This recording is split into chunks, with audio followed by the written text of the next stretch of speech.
Hello and welcome everyone to the ISCA Saturday Cup Series, Advanced Auto Parts 250 at Darlington Raceway. Of course, this is one of the most difficult tracks on the NASCAR circuit, if not the most difficult. Of course, we saw some great racing here on Thursday, and I expect no less from tonight's race. Of course, my name is Brian Britt, and I'm joined in the booth by none other than Big Al. How are you doing tonight, Big Al? Hey, doing pretty good, Brian. Excited to be back once again at Darlington Speedway. This is going to be definitely an exciting one. I do believe we were here on Thursday, probably had a couple more cautions than I think we're used to, but man, let's see what this Saturday night race brings. And you say that though about having more cautions than we usually have. I mean, and that was only one extra caution to be honest with you. I mean, we usually don't have any, right? It felt like a couple more. I know there were some incidents on the track that were pretty scary that happened at probably some inopportune moments for a lot of the drivers. But hey, yeah, they were just we'll chalk those up to racing incidents. 100%. Well, we see the racing or qualifying is now underway here as we get ready to tackle this 250-mile race. Let's talk a little bit about the race facts coming into tonight's event. Looking at them right now on your screen. 183 laps here tonight. Stages 40 and 95. So you don't think that's a long run here at Darlington? I'll tell you what, you're going to have your mind changed by the end of that 40 laps, considering these guys are going to have their tires screaming at them to get changed. Of course, 5 sets of those tires are featured in tonight's race. Of course, I do believe 4 down in the pit. 71 laps is the fuel window, of course, with that third and final stage. These guys, I don't believe, will go that full 71 laps, but they will be required to pit if it does not go caution-free, of course. But definitely excited to see what this race has in store for us here. Track 2 Tough to Tame, one of my all-time favorites. Of course, you even mentioned it on Thursday, Big Al, that I kind of have a little bit of a bias against this track just considering I live right down the road. Yeah, absolutely. I mean, we know how guys in South Carolina feel about their sisters, and this track is kind of one of hey, Oh, wow. Okay. wait, I didn't mean it like that. I meant like, well, anyway. Let's look at the points. I don't know, Big Al. I don't know. But yeah, let's look at the points. Chris Severa coming into this race is the points leader right now with 203 points. He has 1 win on the season. Don Avery has 2 wins on the season. He's right now in second, so he's going to be definitely trying to maximize the amount of points he gets here tonight. Of course, had a pretty good race running on, I do believe, Thursday, but just was not able to actually finish up in the top 3 like we usually see him up there. But definitely excited to see what he's going to have in store for us here in that 11 machine tonight. Third place in the points, Darren Mullins has been really just shining here as of late when it comes to the finishes he's been getting. Of course, Josh Schaffner sitting in 4th place. He has 1 win on the season, and he, of course, did that last week whenever he got back-to-back wins at, I do believe, Rockingham. Kenny Powell right now sitting in 5th place in the points. 6th place, Jose Acosta. 7th is Wes Dobbs. 8th place, Randy Mullins. 9th place, Greg Wachinski. And 10th, Gary Adamson. And don't see Gary Adamson in the field here tonight. Or I don't see Wes Dobbs. So hopefully we'll see those guys at some point in the future. But Brian Johnson and Chris Johnson, I believe, making another appearance here tonight like they did on Thursday. Hopefully Chris actually races Big Al. Yeah, hopefully so. It'd be great to have at least one brother team out there. We do have the father and son team of Darren and Randy Mullins, and Jose Acosta's brother is not here with us, but hopefully we'll be able to talk him to at least maybe running in that Thursday series. So if you're out there listening, there, Abner. Abner. I knew what it was. If you're listening, Abner, come on, man, give us a shout. If anybody else out there is listening as well that would like to really get into some top-notch clean racing, the ISCA would definitely be a place for you to check out. ISCA.com. Check us out, man, or look up for Kenny Powell. Man, definitely love to have as many participants as we could here in this Saturday night series. No, definitely 100% agree. And also a little bit of a change in the format here for the Thursday and the Saturday race. They have lengthened the race. This is about a 16 point or a 62.5, I do believe, percentage longer I should say, because we used to be 50% races, so they have extended the races by about 12%. And also, 100% fuel has been introduced into the series. We always talk nonstop about that 75% fuel tank. We don't have that to talk about any longer, as we have these guys going to be starting out with 100% fuel, going to do a lot for the handling. But now qualifying, I do believe, is starting to ramp up. About 30 seconds remain. Let's go ahead and take that step away we're known for and play that national anthem. Oh, say, can't you see by the dawn's early light what so proudly we held at the twilight's last gleaming, whose broad stripes and bright stars through the perilous fight o'er the ramparts we watched were so gallantly streaming, and the rocket's red glare, the bombs bursting in air, gave proof through the night that our flag was still there. Oh, say does that star-spangled banner yet wave o'er the land of the free and the home of the brave.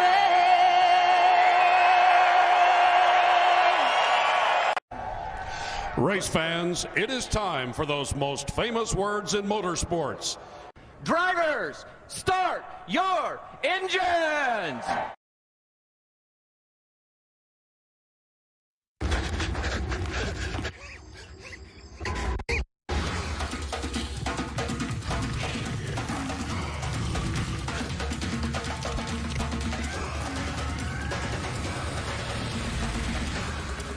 Speed training. It's how Advanced Auto Parts trains our staff to get you the right part even faster. Not bad. The parts you need, even faster. Advanced Auto Parts. Service is our best part. Next!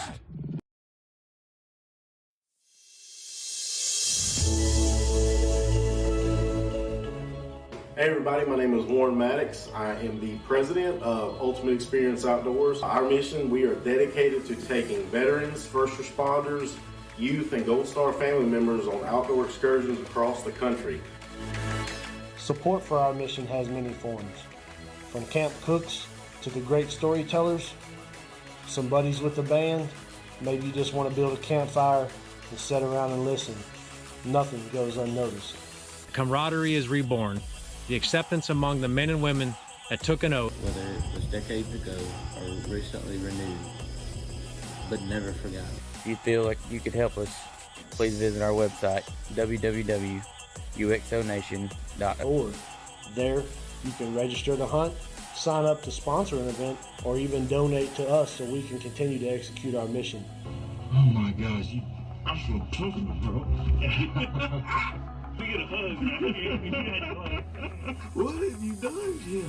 We need your help to hold the line once again.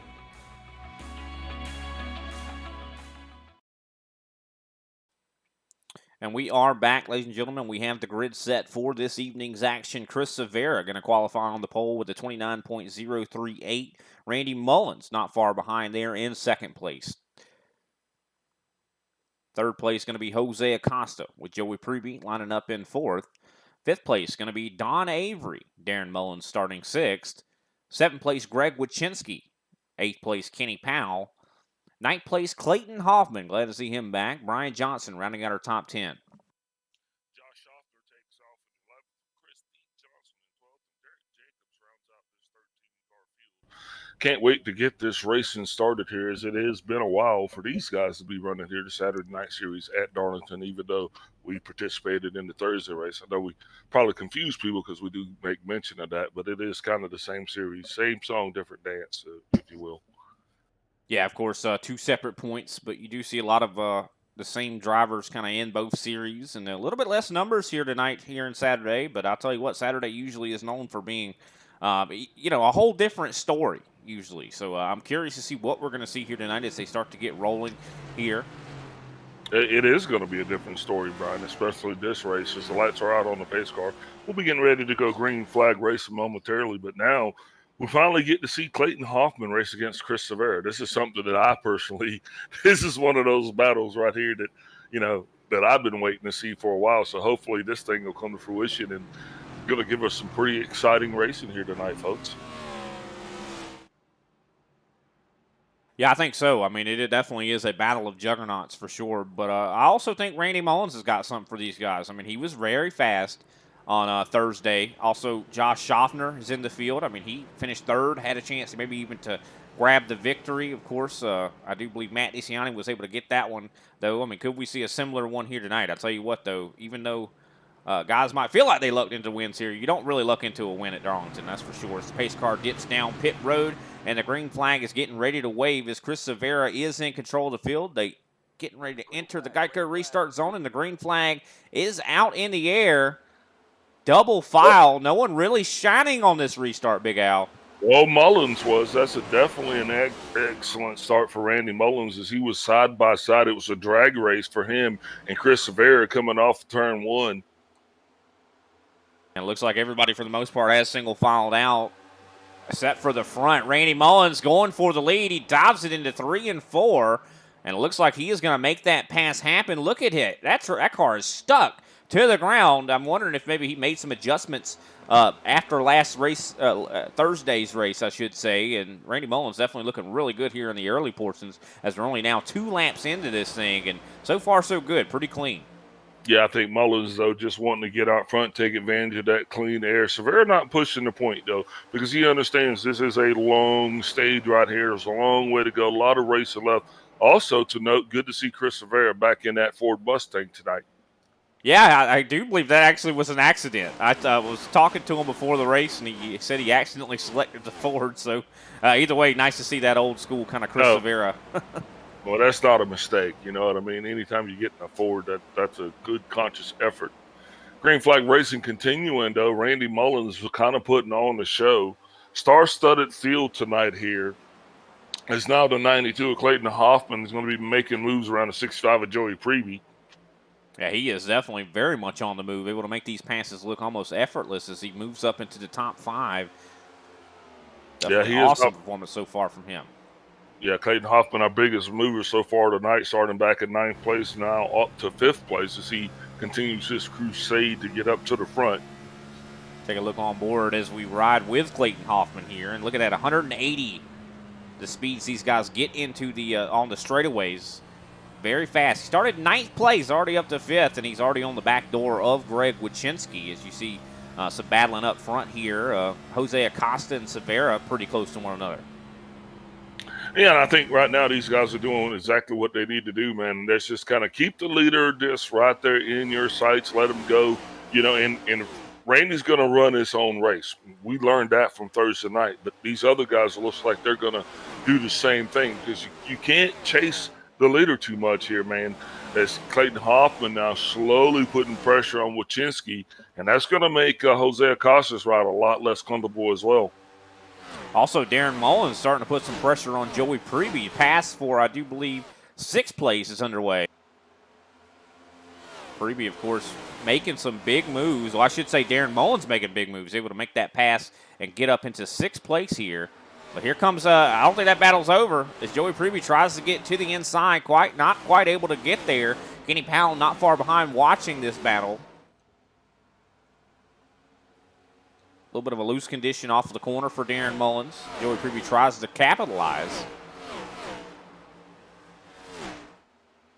Definitely a little bit of a gap starting to form, I would say, between 5th and 6th place here. Now, we saw a lot of that on Thursday as well, where gaps started forming a little bit early. Well, I think right now, though, we're starting to see two different groups here. You're seeing the leader and the top five, and these guys are starting to slowly pull away from that second group. But, Brian, we're still early, very early into this stage here. Only 8 laps of the 40 that we're going to run. Track temp, though, tonight, 78 degrees on the ambient. Track temp's going to be 86 degrees with a wind out of the south at 7 miles per hour. That's very similar to what we're seeing on Thursday. So I don't think that's going to cause the cars to have any ill handling conditions. But this concrete track, well, it's probably got a different strategy in mind. 100%. This place eats up tires for breakfast, 100%. I mean, you got to bring a whole bunch of Goodyears to this place. 100%, but we'll have to wait and see how this kind of unfolds and evolves. We see Randy Mullins, though, putting a big gap on Chris Rivera now, almost a second that he has here as we complete lap number 9. And look at that, though. I mean, Derek Jacobs up to 11th right now. Chris Johnson, he's in 12th, though. Don Avery all the way in last. I'm wondering if that 11 camp's playing it a little bit more safe tonight, because it seemed on Thursday he had a lot more speed than I think he's letting on right now.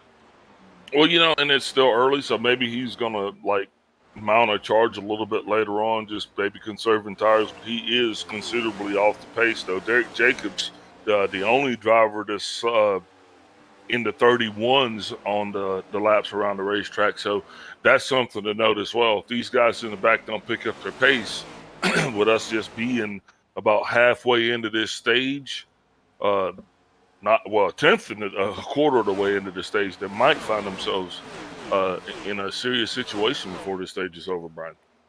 Yeah, they definitely could end up finding themselves going a lap down, and you don't want to do that. Now, if one of them goes a lap down, then, of course, they'll get the lucky dog. But if more than just one goes a lap down, that could be a very bad deal, as Derek Jacobs has fallen back to that 13th place position. Of course, we're watching a little bit more up front, though. Jose Acosta under fire from Greg Wychinski. Wychinski has definitely shown a lot of pace here tonight. We'll have to wait and see if he can get one over here on Jose Acosta. Acosta not going to be one that's easy to pass. He never is, and he backs it up with some speed as well. Well, he is starting to slow just a little bit, and that is actually causing Greg to kind of pull in on him. So this is going to be one of those choke points, Brian. I think this is going to be what we'll have to watch here tonight, because as these tires do start to wear and these drivers start to fall off, you're going to have drivers like Clayton Hoffman that'll be coming from the back. You got Darren Mullins is back there. He's also trying to get up to the front. So it's all going to determine on how well these guys are going to be able to get around, say, third place right now.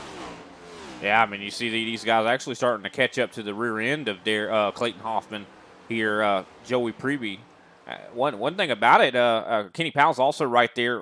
One interesting thing we're kind of debuting tonight, we actually have some cameras out there in the field, Joey Preby being one of them. And I'd like to see if we can't show a little bit of him as he races.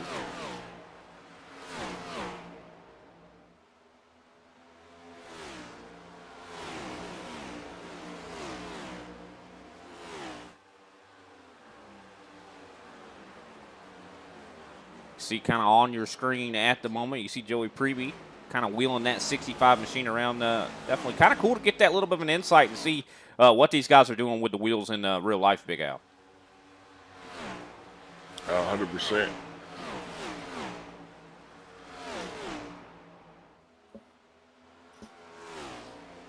As Marine Flag Racing continues, that gap between Greg Wychinski and Jose Acosta ever so slightly starting to open up. I think that's going to give Clayton Hoffman the gap that he might be looking for. Now, it's interesting to note that Jose and Chris Rivera run in two different lanes, as Jose is real high on the racetrack, almost petitioning for that Darlington stripe, but Rivera definitely able to carve a lower down coming through the turns. Well, I remember one time on Thursday we heard a little bit from some of our interviewees. I can't recall exactly who said it, but they said the dirty air was very rough here at Darlington. It tightens the car up quite a bit. You got to back it up a lot more. So that could be what the 42 is trying to do. Maybe get outside of that wake that Chris Rivera is putting on him, and it seems like it's working for him. As we see Clayton Hoffman now going for Greg Wychinski.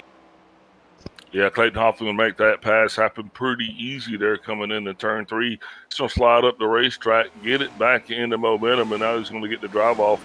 Interesting to note at the same time, now you've got Joey Preby putting a bumper to Darren Mullins just a little bit as he's suddenly starting to get his momentum. And I think drivers now are starting to kind of hit that, almost go time, Brian, as we're almost halfway through the stage. Yeah, and lap times, like you said before, kind of have started falling off as well. 18 laps into this, we're already in the 30.4s, which is not as much fall off as I kind of suspected. But I think the reason that Greg Wyszynski got past so quickly, he might have burned his stuff up, just considering he's hitting 31-second laps. He's the only one in the field right now that is hitting a 31-second lap. Of course, that used to be Derek Jacobs that was doing that. But I think Jacobs actually has gotten a little bit quicker.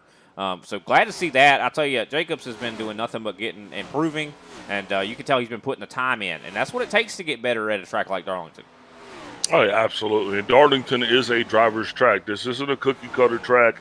We're just going to show up, come race day, put in 10 laps, and expect to perform, with any sort of proficiency. So these drivers definitely were tweaking their setups. They were in and out of the sim rigs this week, probably talking to their builders, trying to get it dialed in so they could come here tonight and be competitive. But I think Mr. Mullins, though, probably, he put in some extra credit, if you will. I think he's kissing up to the teacher here because it seems like he's got it figured out, Brian.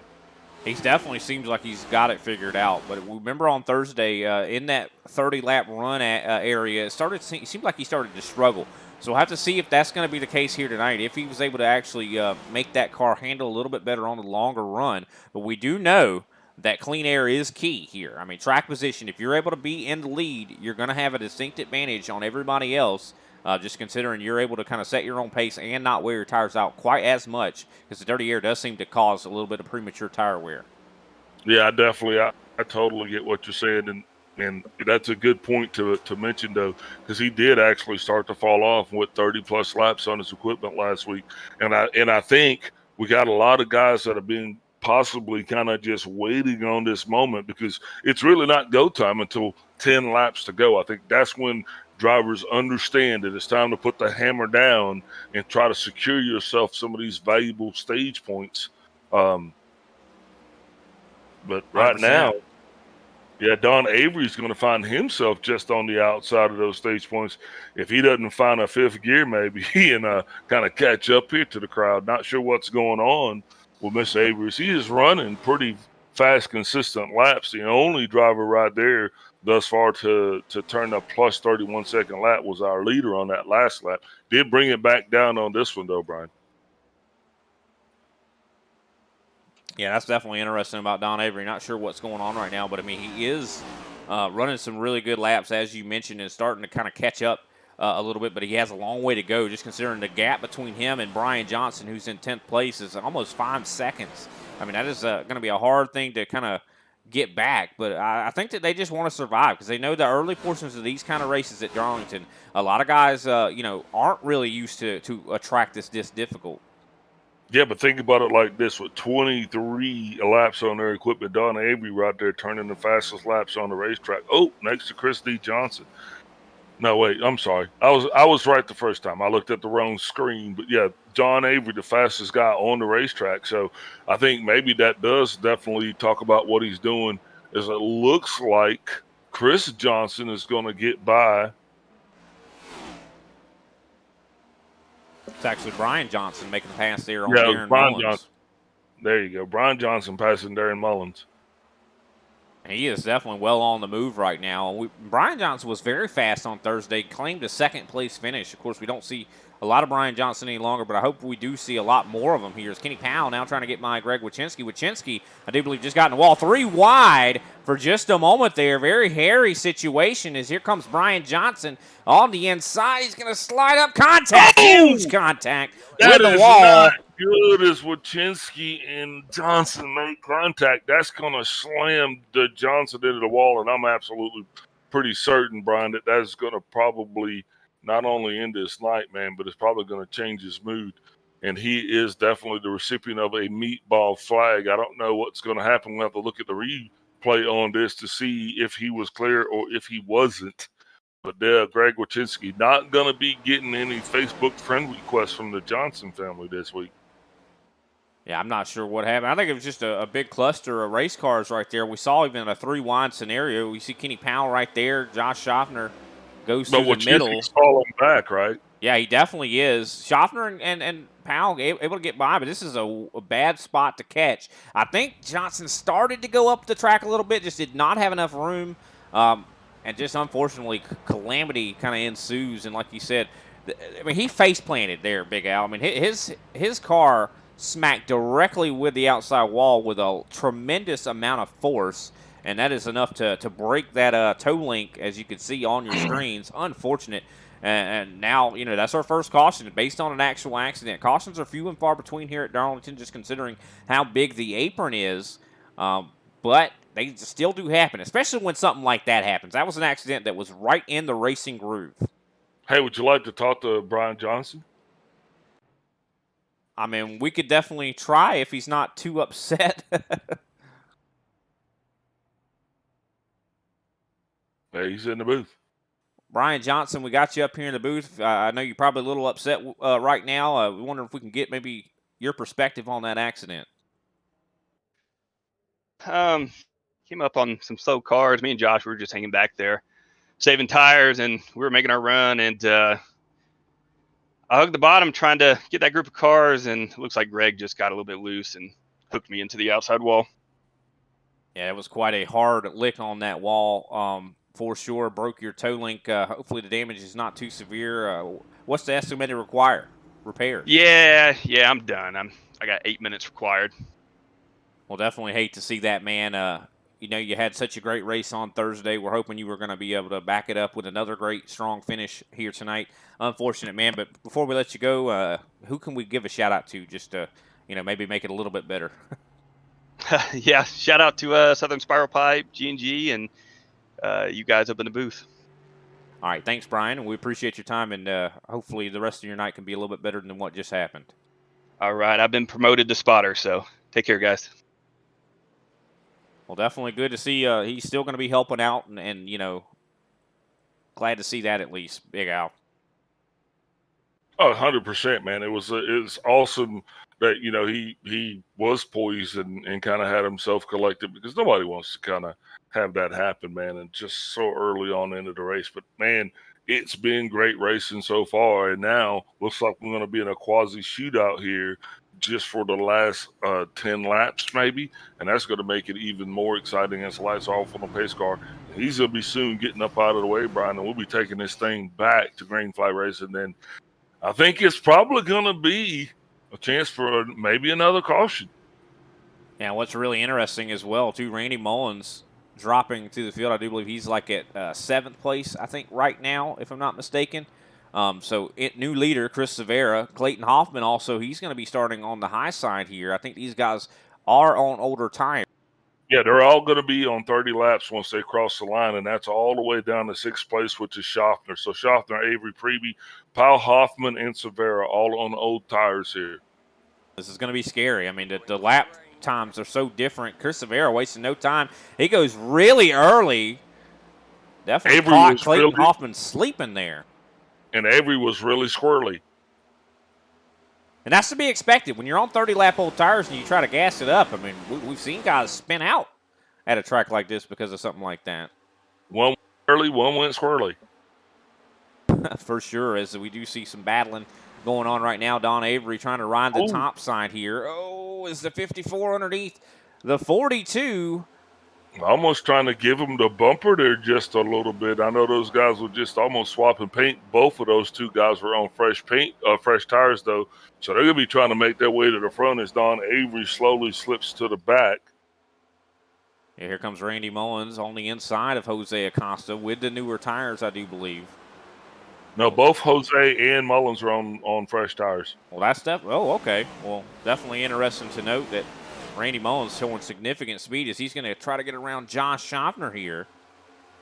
Big run of momentum. That 54 is flying right now. Yeah, especially compared to the guys that are on those old tires. So now he's going to probably make easy work of Kenny Powell as well. That's going to put him up to 4th place. Oh, gives Powell the bumper. Well, that's not going to help his cause. But Yeah, if you look, I don't know what happened there. I Mullins. think Kenny Powell tried to go down to let him go, but I don't think Randy Mullins got the memo. Yeah, I think he just kind of caught him a little bit fast at an inopportune time. But Darren Mullins also going to try to get around the 24 Powell as he is following suit. He's going to be riding with Randy all the way to the front. That's going to be the plan as the 2-3 guys in front of them is Preeby, Hoffman, and Severa, all three on older tires. Yeah, Randy Mullins could easily win this stage if he plays his cards right. Then again, he's got Darren Mullins to contend with, and Mullins is definitely both of Mullins. Of course, I think they're going to race each other hard. I mean, think about this, Big Al. I mean, if you were out here racing your father, wouldn't you want to beat him? I think they want to bring it home 1-2. I think that's going to be the goal. I don't think it's necessarily to try to race each other, but I think they're going to try to drive to the front. But think about like this, the two guys that they got to get by right now, that's going to be Severa and Hoffman. And these two guys are going to be battling each other very strong. So this is going to be very interesting. And look at that. I mean, Darren Mullins says, hey, get out of the way, youngster. As he is going to get by his son and now going to go side by side with Clayton Hoffman. And I think can do nothing but get out of the way. Yeah, I think Hoffman and Severa at this point are both sitting ducks. I don't see them trying to battle too hard, just understanding the difference between those the tire distances, and that's a big deal. But I still don't blame them so much for not taking that set of tires, just considering, I mean, that's one that they'll have in the bank for later, just in case. Well, yeah, the tables are definitely going to turn for the next stage. Is Wachinski right now is trying to get around Jose Acosta. Derek Jacobs also in the mix. Now, this battle right here is going to be for 8th place. So these are points. But there goes Mr. Mullins, both father and son, around the 62 of Severa. Also, Don Avery looks like he's battling with Kenny Powell right now side by side as we have less than now 5 laps to go here in this stage. Powell gets a good run up on the top side, almost gets into the 11. Powell sideways, catches it though. He pedals it through the turn, man. Derek Jacobs now on the inside of Jose Acosta. This battle right here is going to be for 9th place. Jacobs now up to 9th. That's going to be solid for him if he can hold on and actually get a point. Just over 3 laps to go in this stage. New leaders, father and son duo of Darren and Randy Mullins. Severa brings up 3rd as Powell now even looser. That's going to let Greg Wachinski drive down on the inside of him. Yeah, definitely awesome performance so far from a lot of these guys. Surprised to see Kenny Powell so loose right now and just so proud to see Derek Jacobs doing as good as he is right now. Here comes Randy Mullins, going to challenge his father for the lead. Oh, they slide up. Almost some contact there between the two. Hopefully they don't wreck each other out. We've seen that actually happen before between these two, Brian. You still got to give each other plenty of room. And also, I'll be trying to hold on to those tires as Chris D. Johnson, sporting a new paint job, is actually going to get by Jose Acosta. That's going to move him up into 10th place, which is going to be the last of those point-paying positions. And interesting to note that behind Jose Acosta is none other than Josh Schaffner, who's back in 12th, Brian. Yeah, 100%. Definitely interesting to see. The whole field has been shaken up because of that caution that came out. And, everybody picking their strategies and sticking with them. And we'll have to see how this all kind of plays out, as I do believe white flag for the stage is out. But let me do it. Can I do it? They're all shook up. Uh-huh. Yeah. Big Al karaoke. Had to get it in while we could as the white flag is out for the stage. Yeah. No, Big Alvis. Big Alvis. Oh, man. And they're not done racing yet. I mean, these guys are not done racing. 10th place, Chris Johnson is about 10 seconds back from these leaders. So I do believe caution should be coming out here anytime. But right now, Darren Mullins looks like he is holding on to the lead, and I think he's going to get himself a stage win, and he does it. Darren Mullins, stage 1 winner. Randy Mullins, 2nd place. 3rd place, Clayton Hoffman. 4th place, Chris Severa. 5th, Greg Wachinski. 6th, Don Avery. 7th, Joey Preeby. 8th, Derek Jacobs. 9th, Kenny Powell. And 10th, Chris Johnson. Those are the points-paying positions. Definitely a great job to all the guys up in the top 10. Curious to see what we'll see at this pit stop but we'll have to wait and see. Let's go ahead and take that brief step away, and we'll be right back with Darren Mullins, our Stage 1 winner.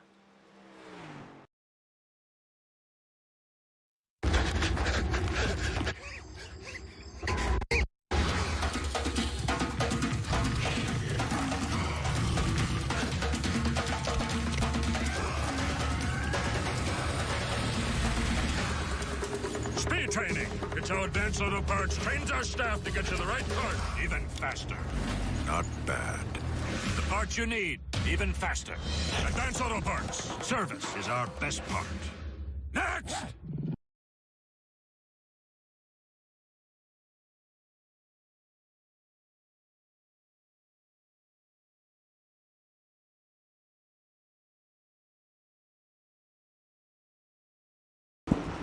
All right, we are back, ladies and gentlemen. Me and Big Al just having a little bit of conversations about the decision making we just saw kind of in that stage. Definitely was a great stage. A lot of decisions and strategies, and I think that's going to be key later in this race. Whether you have a set of tires left or if you even have a chance to use them, right, Big Al? Yeah. This is my night to quote Brian Britt, man. I'm saying you got to make hay while the sun's shining, and you don't get many opportunities to make points. And a stage win is a stage win, and it goes, it goes in its own separate category, but it is counted. So I think, you risk it for biscuits, and those guys got paid.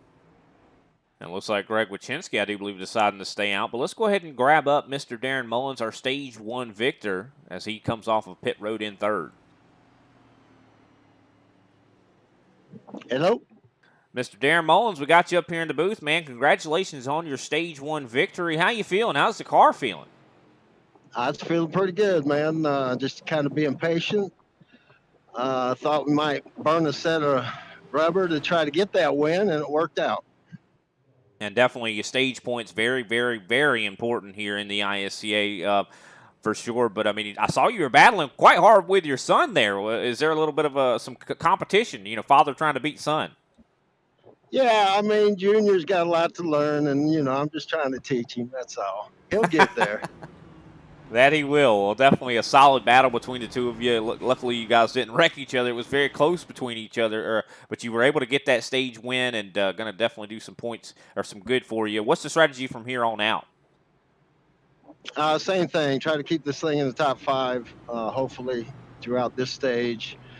And then take it easy, a little easier on that last stage, firing off. That's the game plan. All right. Well, definitely sounds like you all got a solid game plan for sure. I know Pace Car Lights, I do believe, are going out here this time by. You're going to be restarting in second, so good spot to be for sure. Who can we give a shout-out to before we let you get to it? I got to give a big shout-out to Elite Performance tonight. It's those guys that have helped us turn this thing around and brought some speed to Bull Ring Racing. So big, huge shout-out to Elite tonight. All right. Well, definitely glad you guys got yourself a good setup here tonight. Definitely seems like it's working out well for you, and good luck for the rest of the race, man. Thanks, guys. Alrighty, that was Darren Mullins, our Stage 1 winner. Like I said before, he's going to be restarting in second place on the outside row. Randy Mullins' son is going to be starting on the inside.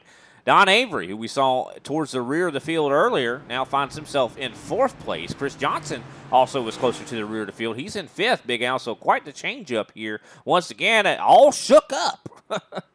Yeah, absolutely, because, these guys were actually able to get in and out of pit road, and that's going to put them up front, and I think that's where you want to be right now because, it's getting ready to get sporty here in this next run. This run just a little bit longer than the first, but I think drivers now, they definitely got to race because, Brian, you got to get the stage points. Lights off on the face. We'll be going back racing here momentarily, but I think that's what we learned. Like I said, those guys risked it for some biscuits, and they got paid. That's the takeaway. That's the short stack. Yeah, 100%. If we have another caution that kind of separates this, this stage here, that could be a strategy someone else tries to do and maybe get paid for it. As Clayton Hoffman has the field in control, pace car has gone down pit road. As we watch the green flag get ready to wave here, and it's out. Clayton Hoffman guns it as soon as the flag waves. Catches the 64 sleeping, the 54 and the 11 right now side by side. Randy Mullins and Don Avery battling for third. Yeah, and I think that's pretty much going to make the fat lady I mean, she's packing her bags right now, Brian, because Clayton Hoffman, the fastest car on the track, now he has got the lead. So barring something totally catastrophic, I think we're just going to watch Hoffman slowly pull away with this thing.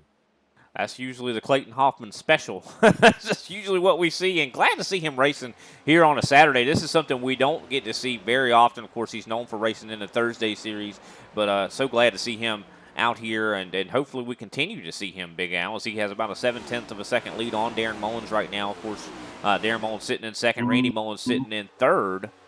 Ooh, I got some bad news. What is Mr. that? Greg Wojcinski was the lucky dog, and then he decided to come down on pit road, and then him got the black flag. So now he is serving that penalty down pit road, which means he is subsequently going to lose that lap that we had just gifted him back. That is just terrible for sure, as he is now a lap down. He's going to go more than a lap down, though, Brian, because he is still being held on pit road, so I'm assuming his penalty probably going to be longer than the length of a lap here. So, yeah, that's going to be very costly. As Don Avery slowly starts to slip away, he is going to be relinquishing a spot there, fourth spot, actually, to Jose Acosta. Jose making his way up to the front as Greg Wojcinski now is back on the move. Yeah, definitely glad to see him at least back on the move. He's going to be wanting to see if he can get that lucky dog at the conclusion of stage number 2 and possibly get another caution to even get another lap back. We'll have to wait and see as Randy Mullins and has gotten by Darren Mullins. So new second place position right now, Randy Mullins. And right behind him, he's got some hungry drivers that are coming up on him. I mean, you got Jose Acosta, Don Avery, Chris Severa. You know Severa's going to start to try to make some moves here. But these guys got to be careful, though, man, because this is my night to quote you, they can't get that carrot on a stick mentality, because that's going to cause them to burn their stuff up. As Chris Severa makes his way around Don Avery, that's going to put Severa up into the 5th spot. But they got to be patient and run their own race. You can't chase Clayton. Yeah, that's for sure. I mean, you can't chase him because, I mean, Darlington is a track that, you know, you can use that carrot on a stick mentality at some tracks, but Darlington is not one of them. I'll tell you that. If you start to push to try to catch up to someone, you're just going to burn your equipment up, and it is so easy to do that here. I mean, I've heard guys talk about it, about even just one lap sliding those tires. You know, one lap can ruin your tires for that whole entire run. And this track seems so wide. She's so deceptive. I mean, she looks wide, but she is sure not. There's not a lot of real estate out here on this in the actual racing groove itself. Yeah, that's very sure. She has broken a lot of hearts also, Brian. Very much so. People try to take her to the prom, and she just leaves them on the doorstep. She ain't the marrying kind. No, definitely not at all. As Kenny Powell is making his way up to 7th place, slowly he's in 7th place, slowly closing in on Don Avery. Powell starting this thing back in 8th place, kind of close to where he's been, not running the best, but I think he's really kind of playing it safe. He did actually pick up some stage points, so that's definitely going to be to his favor. And now he's going to be trying to work on Don Avery as he closes into the back bumper. There he goes, right underneath, and he's going to be able to make that pass stick. Kenny Powell now up into 6th position. Avery definitely not looking like he did on Thursday. Very interesting to see, because we saw on Thursday Jeffrey Souza was the one that was struggling on the Triad team. Don Avery seemed like he had a good machine. I'm wondering if possibly, we know that they have different setups that they kind of run. You know, Jeffrey Souza was on a little bit of a different setup than Avery was. Could Avery have maybe picked the wrong setup tonight? You know, he might have. It's very well possible that could have been the case. But here comes Josh Schaffner. Schaffner going to be trying to make up for lost time as he put himself in a little bit of a predicament there, finishing outside of the top 10 on that last stage. So that's cost him some stage points. So I think he's going to have to put the hammer down here, Brian, and be probably a little bit more aggressive than maybe, well, you know, the Iceman. I think he's going to have to, you know, kind of get to the boiling point a little faster, if you will. Get some points back. 100%. Kind of coming up on your screen, you actually see Josh Schaffner in his sim rig right now as he does battle with Don Avery. Really cool that we have these cameras. Hope we can get more of these drivers to kind of show their cameras so we can kind of show, them actually in the rigs. Because, I mean, a lot of people don't know what these guys really look like. Oh yeah, that's absolutely right, man. Sometimes when you put a face to the name, you're like, wow, that's how he looks. Like you, for instance, you definitely got a face for radio. I definitely, I would probably agree with you. Oh man, a face only a mother could love. I'm just messing with you, man. I'll tell you who's not messing with anybody right now, or is messing with, or not messing around, I should say, is Randy Mullins. He's now only a half a second back from Clayton Hoffman and is starting to really reel him in. Yeah, but we've seen Josh Schaffner do the same thing. Also now Don Avery losing yet another position. Joey Prevey is going to pass him, but we saw Josh Schaffner do the same thing. So is maybe Clayton kind of luring him in just so he can kind of wear him down faster? I mean, it could very well be the case. I mean, yeah, you're right. I mean, that is kind of something that those guys that are really good at saving tires kind of do. They know what lap times they need to run, and Clayton Hoffman is that type of a driver to where he knows exactly how fast he needs to go. He's going to keep you right there at that certain distance. Yeah, there's a mathematical formula for being consistent and fast at racetracks with efficiency and proficiency, and I could tell you the formula, but it's classified. But Clayton Hoffman, he has got that figured out. His ratios are spot on right now, and that's what we call putting on a clinic right there, Brian. Because there is a method to this madness. That's why it's good that you're actually showing these guys in their sim rigs, because you have to see that line. You got to be able to run it. And the guy that runs it best, turns the fastest laps. And look at how smooth Clayton Hoffman is right now. We're watching through the cockpit camera here, and you can see he's barely turning that wheel. He's using mostly, I think, his pedals to turn this race car. Of course, has to adjust it a little bit on the exit there of turn 4. But this track is so difficult, because especially you look in 1 and 2 where he's at right now. This is one of the trickiest set of corners in NASCAR, because, I mean, it's deceptively very fast. It's also very easy to miss your line. Yeah, did you see that drive off? I mean, yeah, wow. That's pretty awesome. It's a thing of beauty watching him work here. Clayton Hoffman, definitely one of the fastest guys that has ever graced the ISCA. I mean, he really reminds me of me. Is that right? In my mind, yes. What's your therapist always say? Yeah, seldom right, but never in doubt. That's correct. And Clayton Hoffman still putting on a clinic here as we are now lap 62 of scheduled 183. This stage scheduled for 95. Randy Mullins now in second place, slowly trying to keep Hoffman in sight, but Hoffman's lead now just out to over a second. Third place is going to be father Darren Mullins. Jose Acosta is going to be in fourth. Chris Severa rolling in fifth. Kenny Powell is going to be running in sixth. Josh Schaffner, seventh. Joey Prevey up to eighth. Don Avery holding steady in ninth with Chris Johnson in 10th. Derek Jacobs finds himself in 11th. Greg Wachinski now being a little bit of contact here. Do apologize, Big Al. No, that's fine. Greg Wachinski being scored 2 laps down, and Brian Johnson's out of his car. So that's where we're at right now, ladies and gentlemen. Yeah, Joey Prevey battling very hard with Josh Schaffner right now, fighting for this 7th place position. The 65 has been putting a lot of pressure on that 50 machine, and even had a little bit of contact there. I don't think we've seen the last of these two guys as they go almost side by side once again. But Schaffner not really giving Prevey a whole lot of room here. Well, can I say something? You sure can. Prevey's really no stranger to controversy. Yeah, he's definitely not. But this is a track where it's very difficult to pass. And I think anybody can kind of fall victim to controversy at a track like this.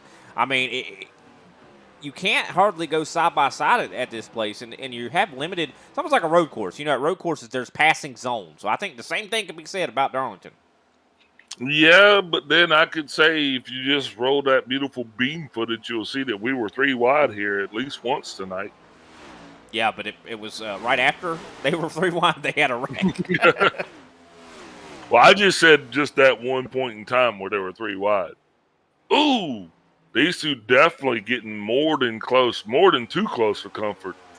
This is a battle right here. And like I said, Schaffner can't afford to lose any points right now, any positions. He needs to be on a run more to the front. He is slowly trying to catch up to Powell. Yeah, we know that Josh Schaffner is really good at holding off drivers, but then, and simultaneously saving his tires. So I think that he's now going to try to see if he can't get by Powell and maybe let Powell inherit the problem with Preby. Yeah, but he has to be very careful though, Brian, because if he's not, he could possibly open up the door that could cause him to lose 2 spots. So, he's just got to be very cognizant that he doesn't get so wrapped up in trying to overtake Powell that he lets Preby overtake them both. And look at this. Last time we looked at Clayton Hoffman, he had just over a second of a lead. He's got 3.5 now, Big Al. He is gone. I think you just let him get close enough to read his bumper sticker and, then beep, beep, and gone. I mean, that's what I was kind of getting at. 100%. He has got this place all figured out. Said, don't play with your food. Battle still on for the 6th place, 7th place, and 8th place positions. Everybody else staying pretty calm right now. Darren Mullins has fallen back to 5th place, though. Chris Severa is now up to 4th place. Looks like Darren Mullins maybe having a little bit of some fall off on that race car. Yeah, I'd say both him and Severa both over 31 seconds, as well as Randy Mullins. But Derek Jacobs is going to find himself in a pickle. I think he is going to be our first natural car to go a lap down.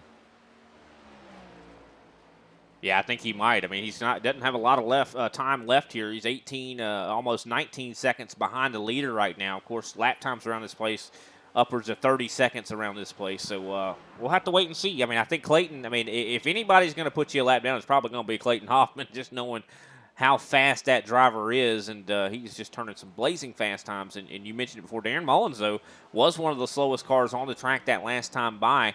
We'll have to see if he's able to get that thing worked out. Of course, he was our Stage 1 winner. Hopefully he's able to, like I said, just maybe make some adjustments to his driving line or whatever he's doing. Maybe adjustments on the race car, possibly. I don't know. He made some slight adjustments, made it a little bit faster, but then Derek Jacobs got slower, so this whole thing right now is falling apart in our hands, and we're just kind of watching it and just like, man, it was supposed to be a taco. What?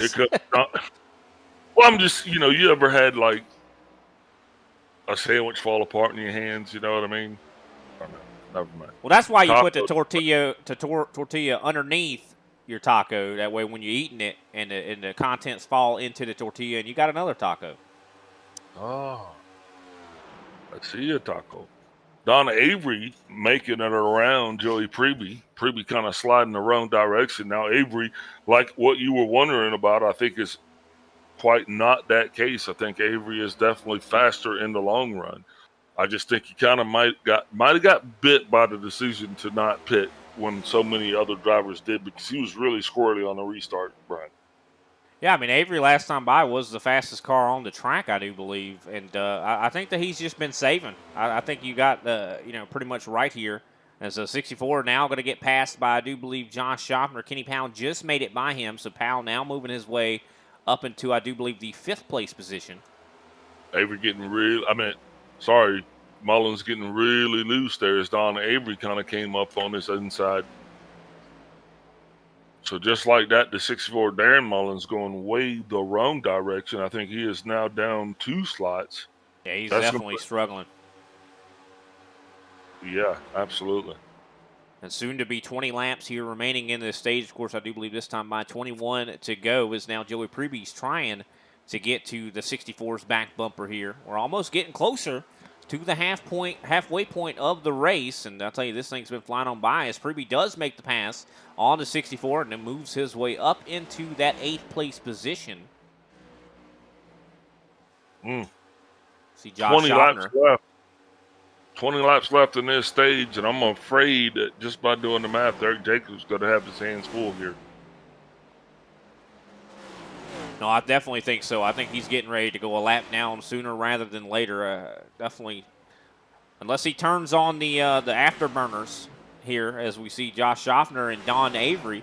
It's going to be a battle 5th, 6th, and 7th right now, as Avery has gotten a significant boost in speed, but it's one thing to catch and another thing completely to pass, and that's the thing about it. You talk about him, saving early. Well, I mean, it's a double-edged sword, Big Al. It doesn't always work well, even though he does have better tires than everybody. It's going to be hard to pass, and you're going to lose time in just the process of trying to pass. Well, they just had a checkup there. Schaffner got too close for comfort there to Powell, and that actually caused Avery to check up as well. I think if something like that happens again, Avery might possibly try to go low or high, Brian, and slingshot by both of them. And Schaffner now is on the inside of Powell. Avery's going to use that momentum to kind of do the same thing. Schaffner not getting the drive off, I think, that he expected through the turn. That's going to stack up the 11 against the 24. Powell there goes the 11 turned. Caution is going to come out. Damn, we said that at the same time. That we did. Man, that looked a lot like what happened with Brian Johnson, but just not as hard of a hit there for the 11. Let's see, look back at this. Speaking of Brian Johnson.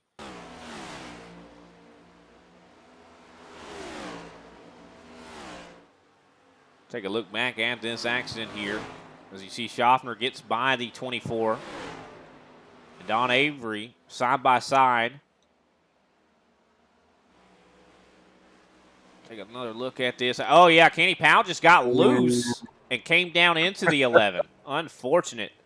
Yeah, Powell got a little hungry right there. Looks like he tried to take a bite out of that right rear quarter panel of the 11.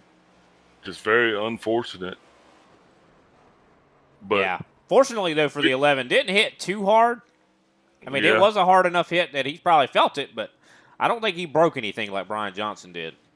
Well, he's now going to have the opportunity to come down pit road, get his damage fixed, and take tires. Looks like Severa trying to trick the field out a little bit there. Now, this could be another scenario, just kind of like we saw in stage number 1, Big Al. So, yeah, exactly. That's what you're going to have, because if you look at how many laps you're going to have to go green when we come back off of this caution, I mean, you're going to be within 10 laps or so, and that's plenty of time to get to the front. So those guys that elected to stay out, the guys that stayed out the first time, they can come down. The guys that came in the first time, I don't think they really have the opportunity. But just like that, both Darren and Randy both are down pit road again, blowing yet another set of tires. Don't go to Vegas with these guys. I'm going to tell you that. Yeah, for sure. But, I mean, heck, if it works getting them some stage points, I mean, we talked about this plenty of times before, that the stage points themselves can, make the race or the amount of points you get in a race more than even if you just got to win on its own. So, I mean, maybe that's what they're maybe thinking possibly. And they are painting themselves into a corner, though, to where they might not have tires left at the end of this thing if something else happens. You can't take them with you. I mean, so all hail those dudes, right? Praise hell, praise Dale. But wow, just and I think Brian Johnson left his car running, so unfortunately he's done blown the motor, so that is going to do him here tonight. Avery's still down on pit road. He should be getting to go here pretty soon. So his damage was optional. Now, of course, the top 6 did stay out. They are on 38 lap-old tires right now. Clayton Hoffman, Jose Acosta, Chris Severa, Josh Schaffner, Kenny Powell, and Joey Prevey. Now, we've saw this play out before, and I think it's going to play out similarly again. I think that Darren Mullins, Randy Mullins, Chris Johnson, these guys are going to drive through the field. Yeah, like a hot knife through butter. It could cause more issues than, it was pretty clean, I'd say, in that first stage.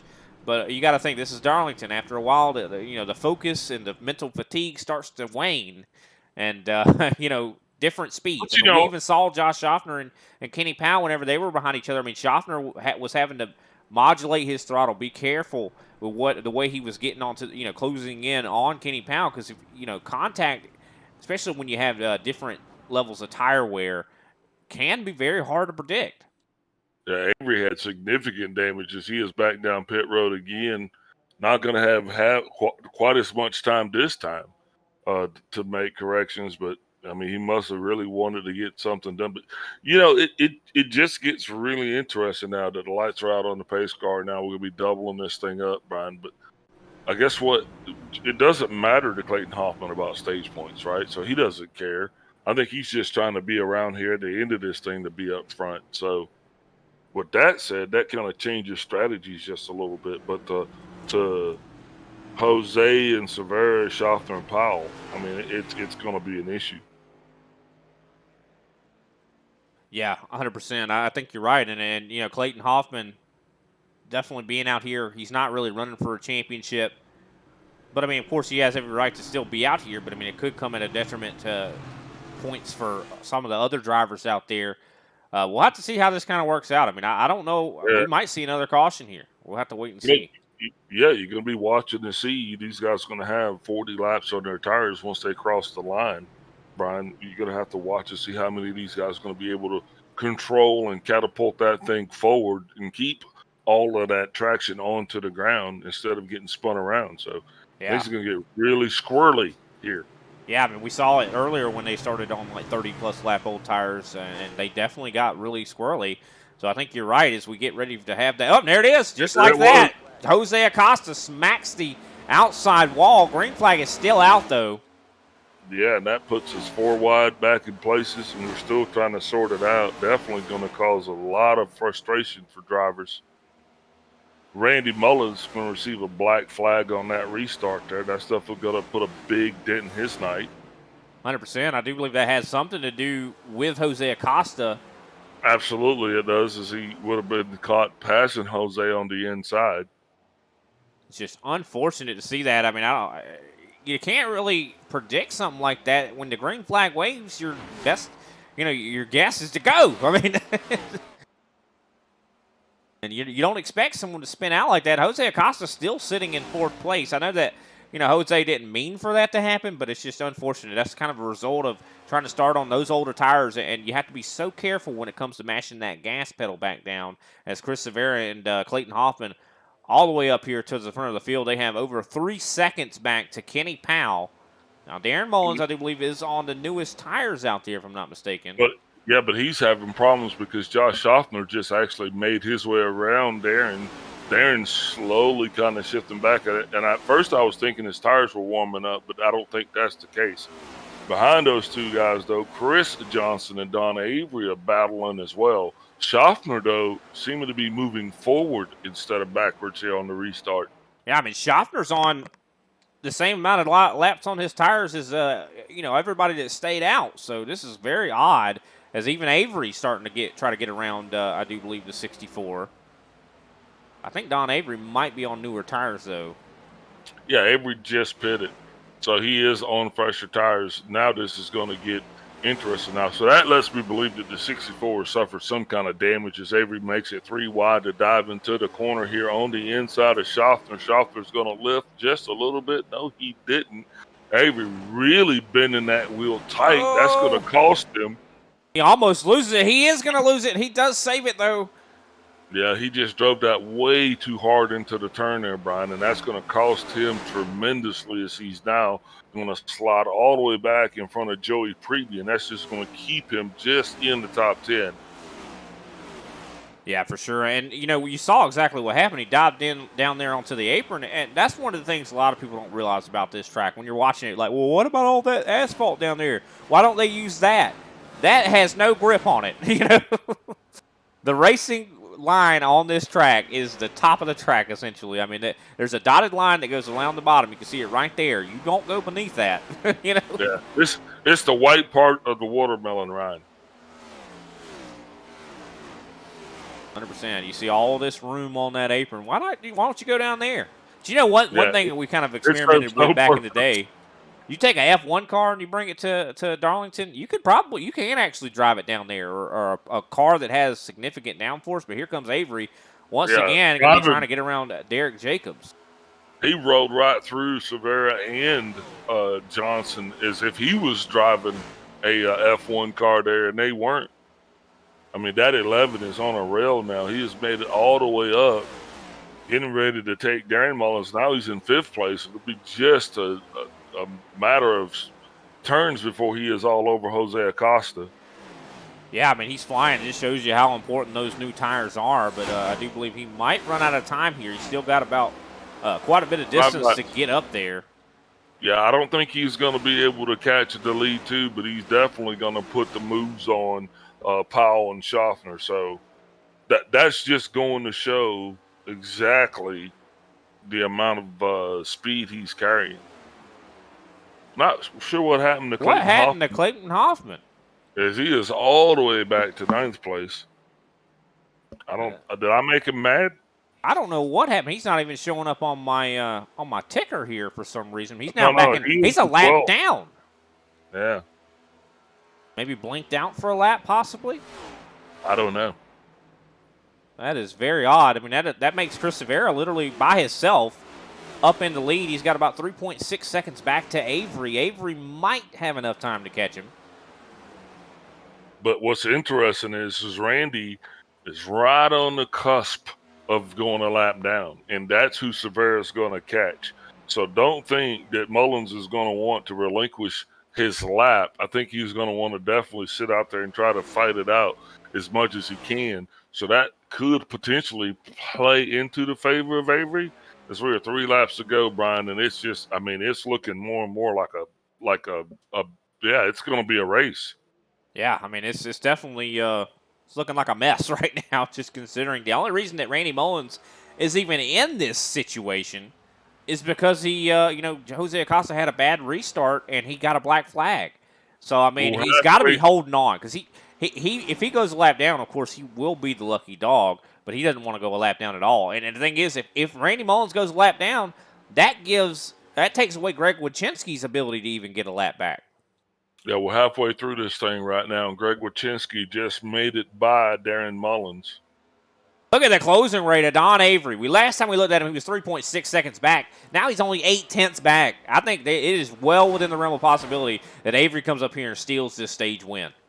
Severa's on 51 a lap old tires right now, and Avery's sitting on just, 13 lap old tires. So yeah, of course, he's going to get by Severa probably unscathed. I don't see there being a reason. I don't see there being a reason for them to make contact. I don't know. They just did make a little bit of contact, but looks like didn't really hurt anybody there. As Don Avery does take the lead now, one lap left here in this stage. Ooh, now, does Avery catch Randy Mullins here? Well, Preby's right beside Brian Johnson, and he has got Clayton Hoffman right behind him. And Chris Johnson. Chris was having just a little bit of a blinking issue out there. Thought potentially that could have been a problem. Sorry, but I think we'll go ahead and get back to where we should be.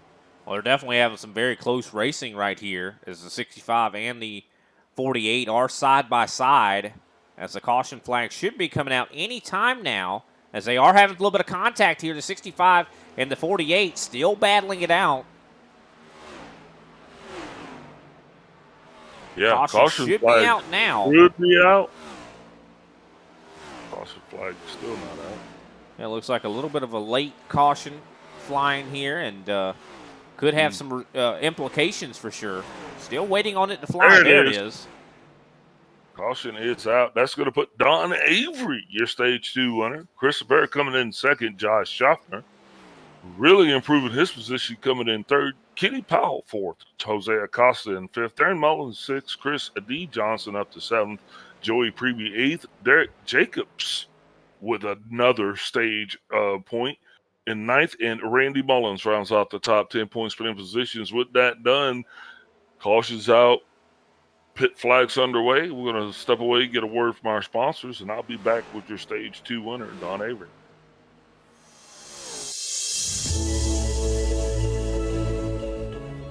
Hey everybody, my name is Warren Maddox. I am the president of Ultimate Experience Outdoors. Our mission, we are dedicated to taking veterans, first responders, youth, and Gold Star family members on outdoor excursions across the country. Support for our mission has many forms. From camp cooks to the great storytellers, some buddies with the band. Maybe you just want to build a campfire and sit around and listen. Nothing goes unnoticed. Camaraderie is reborn. The acceptance among the men and women that took an oath. Whether it was decades ago or recently renewed, but never forgotten. If you feel like you could help us, please visit our website, www.uxonation.org. There, you can register to hunt, sign up to sponsor an event, or even donate to us so we can continue to execute our mission.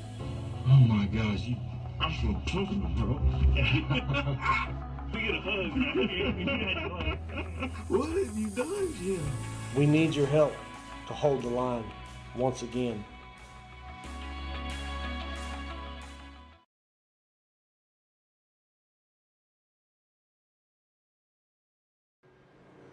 And we are back, ladies and gentlemen. Of course, I do believe we're going to be joined in the booth here by Don Avery. He is still on pit road, of course, fixing some damage on that race car, I'm assuming. So I think we would be safe to probably talk to him right now. You want to grab him up, Big Al? Hey, Don Avery, Big Al up in the booth. You got me? Yeah, I got you, Big Al. Hey, man, congratulations on your Stage 2 win. How's it feeling down there, boss?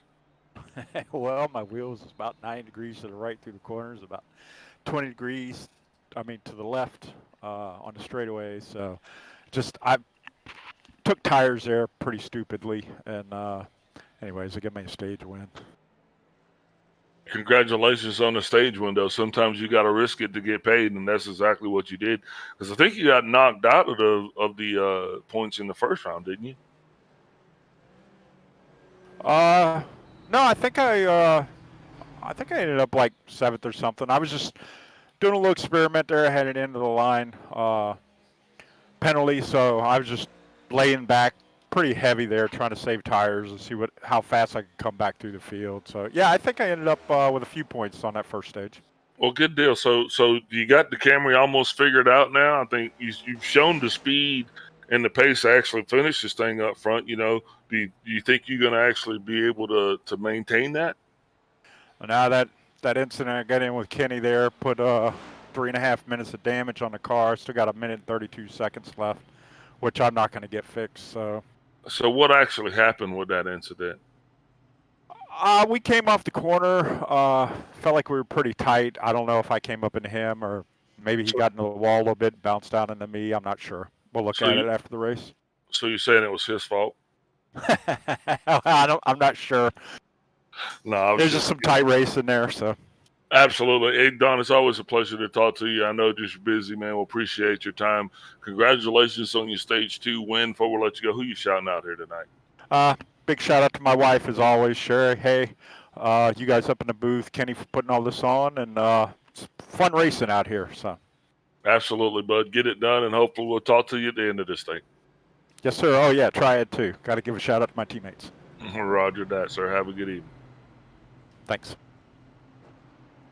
That was Don Avery, your Stage 2 winner. Of course, he is going to be restarting back in 9th place position, so he's got a tall task ahead of him to drive through this field. We'll have to wait and see how that kind of works out. Of course, Chris Rivera and Kenny Powell make up the front row at the moment.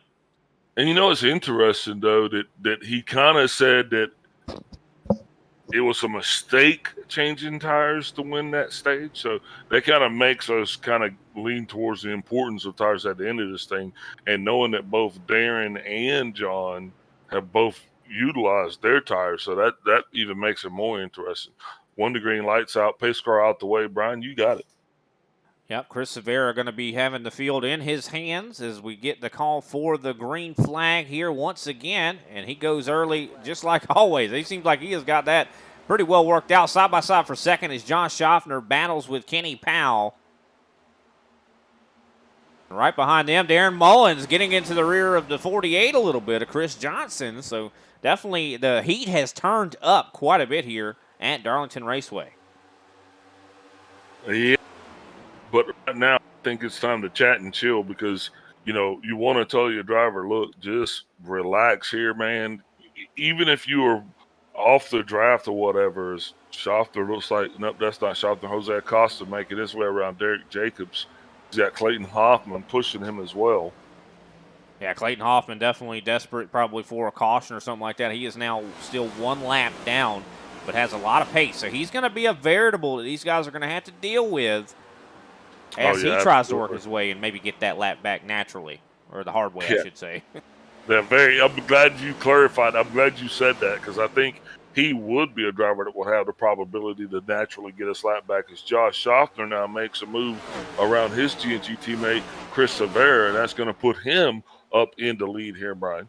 Now, I'll tell you what, Schaffner has definitely got winning pace. I mean, he got 3rd place, I do believe, on Thursday, and even won a stage and just had a lot of really good speed. Wouldn't be surprised to see Schaffner come home with a dub here on Saturday. We'll have to wait and see, though. Still a long, long way to go, as he, of course, is the new leader. Kenny Powell sits in 3rd place, and he's not far back from Chris Severa, but Severa could be making a gamble here just to save his tire. And, usually Schaffner's the one that saves tires, but I know Chris Severa definitely capable of doing that as well. Johnson doing just that now, as he's got Joey Preby all over his bumper. Preby has Acosta on his backside, and there's Clayton Hoffman. So it's going to be interesting to see. I think Johnson's probably just going to yield a position. But nope, look comes Jose on the inside of Preby. He is going to be trying to best himself for what would be 7th place, Brian. They're touching a little bit even. Surprise. That is scary to see that. But, yeah, Clayton is kind of – he almost even pushed the 42 kind of by the 65. And the 42 does make that pass stick, and here comes the 92. So I'll tell you what, I'd want to have Clayton behind me to kind of be pushing me through this field. But then again, he might be pushing you faster than you want to go. Yeah, absolutely. As Kenny Powell finds himself in a Mullins sandwich. Both father and son, front and back. Yeah, I can't be too comfortable there. Not to say that those guys are bad drivers, but, I wouldn't want to have a father and son team making me the meat in the sandwich there. But Kenny Powell definitely going to be trying to do whatever he possibly can to stick with these guys. Of course, Randy Mullins has shown significant speed here tonight. Wouldn't be surprised to see him maybe trying to work his way back up into the lead. But here comes Powell trying to get back to the inside of the 54. Yeah, Powell definitely going to be doing everything in his power to maintain his position. Right now, he is still running sub 30-second laps. In those 30-second laps, that starts right there at P5, Brian.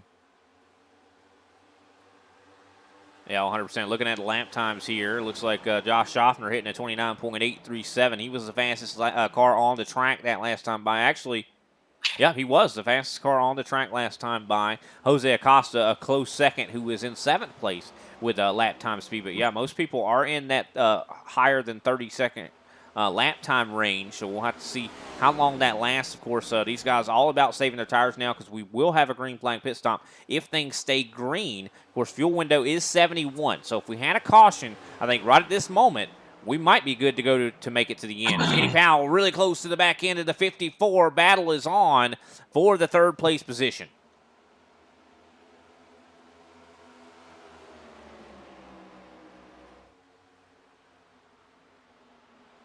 Yeah, that battle's only beginning, Brian, is Powell's going to be trying to get out of that Mullins pile. He's going to be trying to get around Randy so he can get up to the front to get back up to his G&G teammate. But right now, those bull ring guys kind of got him boxed in. Yeah, they definitely do, and they have been showing up and showing out as we see Clayton Hoffman got around Jose Acosta. Jose Acosta going to go to the inside, I do believe, of the 48 of Chris Johnson, and takes over that spot, moving himself up into 6th place. I also want to comment on the fact that Chris Johnson and Kenny Powell both running new paint schemes here tonight. Now, I'm not sure. I don't know what the story is with Chris Johnson, but I do know the story with Kenny Powell. I know that he looks at Darlington as a throwback course racetrack, and it does have a lot of history. And, you've always heard of the throwback weekend where you kind of run a different paint scheme, kind of maybe old school. And I think that's what Kenny Powell may be going for here tonight. Oh, Jeff Gordon Pepsi? I reckon. That's what it sounds like to me, yeah. I have a lot of Jeff Gordon diecasts, but I've never seen that one before. Yeah, Jeff Gordon ran Pepsi, too. I'm pretty sure for Darlington race. Or maybe that's a Kenny Powell throwback. that's a good point. I mean, maybe he's throwing back to himself. But here he goes. Side by side with the 54. He's on the top side. Kenny Powell making that momentum up there work as the 54 gets loose. And he is going to get passed by a myriad of drivers right now. Oh, and look at that. Chris Johnson has to make some evasive maneuvers. That is going to put the 54 all the way back, I do believe, in that 7th place position. He's going to be trying to do everything he can to work his way back forward. Josh Schaffner still your leader, and he has got 2 seconds right now over Chris Severa. He's looking a lot like Clayton Hoffman did a little bit ago. Telling you what, man, you get in the lead. It's just a distinct advantage here at Darlington. I mean, just the way these cars are, clean air is a rewarding thing for sure. Yeah, absolutely. We'll just have to see how long it lasts, because we also saw earlier Randy Mullins, I do believe, started falling off a little bit on the longer run. We'll have to see if the same thing maybe happens to Schaffner. As Clayton Hoffman, if anybody can unlap themselves, like we said, the natural way, it's going to be Clayton. And Clayton has just passed 3rd place. So now he's going to be working hard to see if he can't get up to Chris Severa and Josh Schaffner to get that lap back. Jose Acosta has been taking clear and total advantage of Clayton Hoffman's march. I mean, he has been following him through. Everybody here is now Jose all over the 24 machine, trying to see if he can't fight his way up into the top 3. I guarantee you Abner Acosta would be proud to watch this. I'll tell you, I mean, would you blame Jose if he didn't take a page out of Clayton Hoffman's? I'd love to follow Clayton Hoffman, you know what I mean? And also, yeah, that 24, that is a throwback to Jeff Gordon in one of the Darlington races. So, okay. Good on you, Kenny. Well, good on you for your research prowess. Like, you're looking into that for sure. And, going back to the Clayton Hoffman thing, Jose Acosta following Clayton Hoffman, that's education right there. You follow Clayton Hoffman, you might learn something, you know? Yeah, you're an apprentice at that point, you know? 100%, as Jose Acosta has taken over 3rd place, getting right in front of Kenny Powell. Now the next one he's going to be wanting to get to is Chris Severa. Joey Preby also kind of trying to work his way up. He's sitting in 7th place right now, trying to get up to Chris Johnson. Of course, Greg Wychinski, haven't talked a whole lot about him today, except for when he was in an accident earlier. But looks like he has also recovered well. He's sitting in 8th right now. Going to be looking to see if he can't better his position. Of course, we see Randy Mullins, or I should say Don Avery. Just saw him in the backdrop, having a little bit of a loose condition as he's battling with the 54. Yeah, not a good day right there just on principle for Greg Wychinski. I know that's probably not something that he wanted to be involved in, just like we were pretty sure the 24 didn't like the incident that he was involved in with the 11. Those are the 2 cautions that we've had here. Which is I do respect Don Avery, though, because when that incident, he's like, you even tried to bait him to see if he would, throw Kenny Powell under the bus to call hit, say it was his fault. But no, he was like, I haven't seen it yet. Me? I did that? Yeah. Man, wow. That don't sound like you. Doesn't sound like me. But, I do admire what he said. He's like, I haven't seen it yet. I'm going to look at it later. No reason to get emotional about it right now. And, I have been stirring the proverbial pot here tonight, but that's what we're supposed to do as commentators. Our job is to give everybody an opportunity that has a chance, to kind of tell us what happened from their perspective. 100%. As we see the battle is on. Greg Wychinski trying to work on the 65 as we speak, trying to get that 7th place position. Wychinski looking for any pathway he can to see if he can't make this pass happen. But I think, drivers are just running their race right now, and I think he understands Preby, and Preby he's been hot and cold here tonight, but he's been running consistent, and I think that's just what he wants to do. But these guys have just got to have in their head that little songbird that's saying, hey, look, we just got to make it to whatever their pit window is going to be.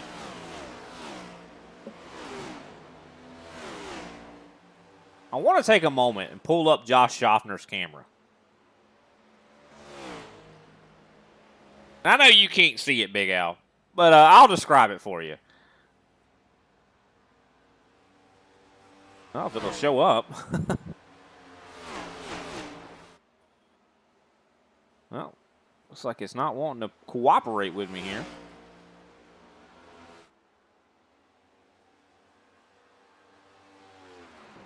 I do apologize, but if you could see it, Big Al, you would see Josh Schaffner's not moving. It looks like it's a picture. You know? I'll tell you what, that man is focused. He looks like a statue the way he is so focused. Ooh, Greg Wachinski and Darren Mullins getting very close together and excited. Yeah, and I've seen Mr. Schaffner's video before, so I totally can visualize what you're saying. Yeah, 100%. Still battling though, like you said, Greg Wachinski on to the back of the 64 here, trying to better his position. As it looks like the 64 is starting to fall off. Of course, Joey Pruby has worked his way up into now 6th position. But Josh Schaffner still with over 2 seconds on Chris Severa. Now, Jose Acosta is not far back from that 62. Yeah, and he's just going to stay right back there behind the 92. He's just going to continue to take, he's going to class for free. You know what I mean? It's almost he's like sitting in on a lecture right now, and he didn't pay tuition. Well, it's almost, yeah, exactly. It's like you're on the golf course and somebody's putting the same line you are. You know, you just got to watch them. Yeah, perfect. So can't blame Jose for being where he's at, and he really needs a good, solid points day as well. And it looks like he's going to get one. I think he's going to get one. And he's not bad in the points right now. If I'm not mistaken, I think he was like 3rd or 4th in the points. So this would be a good finish to help him out quite a bit. I mean, he hasn't won any races here this season so far. Of course, he is a ISCA winner. He has won before, but just not in this season. But, I mean, he's been really consistent. And this is a difference that we've seen. You know, when Jose kind of came onto the ISCA scene, he came in like a wrecking ball. Not to say he was wrecking people. I mean, he was. But he was also winning. Whoa. Now, at this moment, he's calmed down, and he's a consistent driver. He's just consistent, you know? Absolutely. And Jose Acosta also, Brian, to note, is running a different paint scheme tonight as well. Yeah, I do believe that is a friend of his. I do believe has something to do with firearms. I know he's talked about it, I do believe, last week. But, yeah, recently he did switch over to this paint scheme and definitely looks really good. Of course, he's a longtime John Deere. I think he actually works for John Deere. Yes, he does.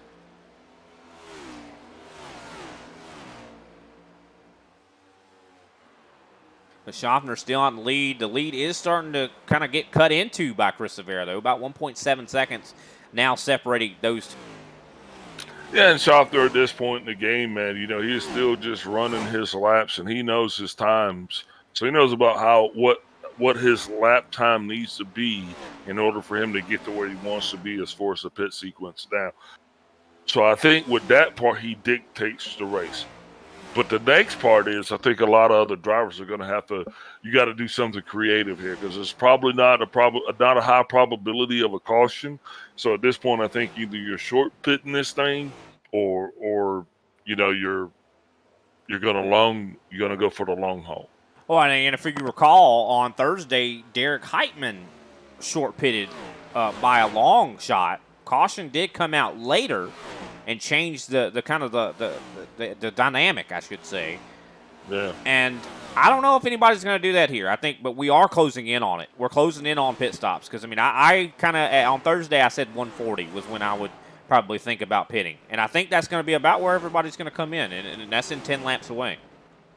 Okay, good call. And I'm going to just ride along with you on this one as Joey Preby makes his way around Derek Jacobs. Derek Jacobs is really having a pretty good night here. Yeah, stellar night. I mean, he's, of course, came close to going a lap down, but he's managed to stay on the lap, and he's got stage points. I do believe in both stages, Big Al. Yeah, misspoke. That was Joey Preby going around Chris Johnson. But Derek Jacobs, though, has actually scored points in both of the two stages, so he is having a solid evening, man. He actually made points when Schaffner didn't. Think about that. Yeah, 100%. I mean, he just looked fantastic here tonight. Of course, he's not the best car out there, but he's been competitive, and I think that's what the key is. I mean, we saw him up there dicing it up like 8th place, you know, he's been Yeah, doing well, and I just every day we watch this guy race, he's getting better. He's getting better and better, and I think it's because he's listening to the feedback of his team. Yeah, and if you got the ability to actually have input into your setups, I mean, what else? And I don't know if our listening audience understands the importance of setups, but it matters huge, especially in what we're doing here. But if you actually have input into the building of your setups, that's even more key. Well, it does appear I was looking at Josh Schaffner being completely steel. It turns out, apparently, his stream has frozen because, as you can see, Joey Previous is still working. Okay. As long as you got proof of life, we're good. Yeah, I mean, I was wondering, it's like, God, he is being so still. He's not even turning the wheel. Wait, ladies and gentlemen, Josh Schaffner has been body snatched. I always wanted to do that. Green flag racing continues, though, and Josh Schaffner is in the lead. Chris Rivera in second place. He is keeping Schaffner in his view as well as he is kind of reeling him in. So I think this might be just more of an indication that we'll be coming to green flag pit stops here pretty soon, Brian. No, yeah, 100%. I think that this is going to be a heated battle between the 62 and the 50. I don't believe that. I don't think that there's going to be a big gap at the end of this race. I think that Josh Schaffner and Chris Rivera are probably going to finish right next to each other, and we're probably going to see a pretty crazy good time of a battle when we come to cross the line. I mean, Darlington is I do believe one of the closest finishes in NASCAR history actually happened at this place, which is shocking just considering how little of real estate you have in the racing line. Yeah, absolutely. But definitely these guys putting on quite a show, as I do believe in the next 5 or so laps, green flag pit stops will be taking place. Now, I do expect some guys to go a little bit longer. And I think you are rewarded for doing that, just considering you'll have fresher tires later and you're able to push it just that much harder. Yeah, I think Derek Jacobs is going to be one of the first ones to come in because when you get the leader and he's up on you like that, you don't want to just relinquish that position. So you might as well go ahead and come on down pit road at that time, get your tires done, man, and just kind of ride it out for the long haul. So I think when you see the first cars coming in, it's probably going to be that 27. I think you were right on the money because he is coming down right now. You might have just called that into fruition.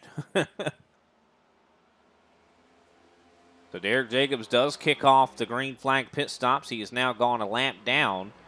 Now, when is the next guy going to come down? Who's your taker? Who do you think is going to be coming down next, Big Al? I don't know, bud. Oh, there it is, the 54. Which is kind of weird. I would not have expected that. Well, he was, I do believe, the next one to possibly go a lap down. So maybe that's the why. I mean, I am shocked that the 54 is so far back in this field. At one point, he led some of this race. So just shocking to see him having such a problem tonight. Well, they were first and second in the 2 stages, bud. Exactly. So that's why I'm kind of shocked. I figured he would have kind of held out to later on, but looks like he actually came in early on. So, now at this point, now I believe it's gonna be Jose in Severa. Now with all of those guys being kind of in contact with each other, though, I think they come in pretty close to each other. Yeah, I could definitely see Chris Rivera maybe going in a little bit earlier than Schaffner. If I was Schaffner, I might would go in earlier than they do. Try to take that ability, take that tool out of the box from these guys. Yep, Darren Mullins on pit road. That he is. He, of course, is going to be following a lap down. He sits 9th currently. Clayton Hoffman's getting some positions now because of these guys pitting, but of course he will have to pit himself. But Josh Schaffner is really starting to get caught by Chris Rivera. Only 7/10 separate these two drivers right now. I think that's because Schaffner's probably trying to set up for his pit stop. It could very well be, and that's what makes this track so challenging. If you don't have a crew chief, someone that's actually doing these things for you, it can be quite difficult, Big Al. I mean, you're going around this place, and we talked about it on Thursday. We'll talk about it again here tonight. I mean, you don't have time to really make black box adjustments because, this place takes so much focus. Yeah, Powell and Preby both down pit road. That they are. Kenny Powell has made it down pit road along with Joey Preby. Here Hopefully these guys get in their box. So it looks like, pit stops are definitely kicking off. Majority of the field has elected to come down. The 5, Greg Watinsky, now on his way.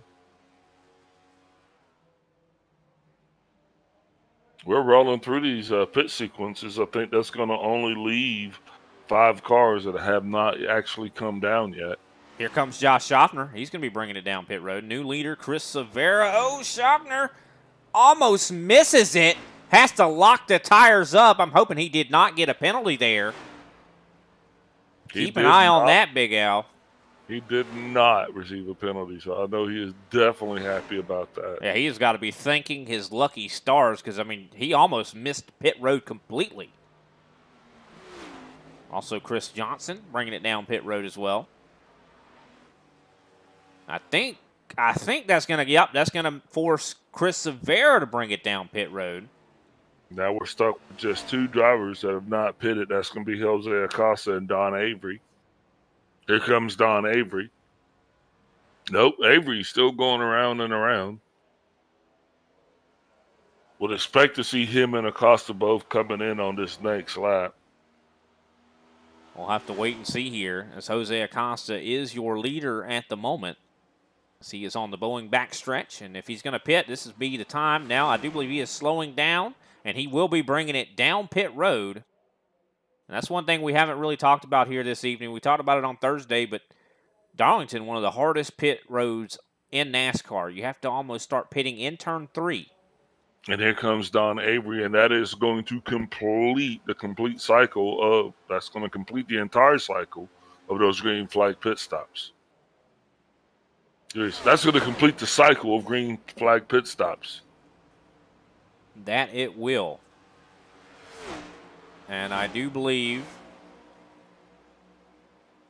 I am seeing, did Schaffner get a penalty? Because he is just now coming off of pit road. Yeah, he's still cleared. As far as I don't see a penalty attached to him. Because Chris Severa, I do believe, because Schaffner's a lap down. He did get a penalty. Oh, okay, Roger. So he got a penalty and had to come down. Wow, that's awesome. He had to. Yeah, I think he had to pit under green. Yeah, I would have missed that. That is just sad to see it. Schaffner goes from leading this race to a lap down. Yeah, he was 54 seconds in the box. So, yeah, that's indicative of a penalty. I think he got a speeding penalty, I'm assuming, from his entry to pit road, not able to slow it down. Yeah, we saw that. And I looked at it. Maybe I was premature on checking, but it hadn't showed up then. But, yeah, that's exactly what happened, Brian. And you know what this does? This essentially gifts Chris Severa the race lead. And you don't want the 62 in the race lead at this point in the race. I'll tell you this, though. Kenny Powell and Joey Preby battling it out for second place right now. What a great run from the 65 here tonight. Has not had the most spectacular night, but he's showing up when it counts. But Randy Mullins also right there. That's what I'm saying. You know who has had a spectacular night? That's Randy Mullins, and he has shown tremendous pace, Brian. He definitely has, but he pitted pretty early, I will say. So this is going to be a little bit of an interesting situation here.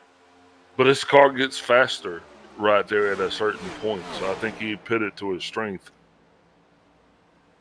We'll have to wait and see how that kind of works out. Definitely very good on the crew to give him that strategy to get that track position as he now tries to work on Preby. Side by side for the third place position. Kenny Powell probably loves this. He wants these guys to race. And they did not. Yeah, it looks like Mullins able to make the pass happen. Joey Preby usually not one that lets people just go.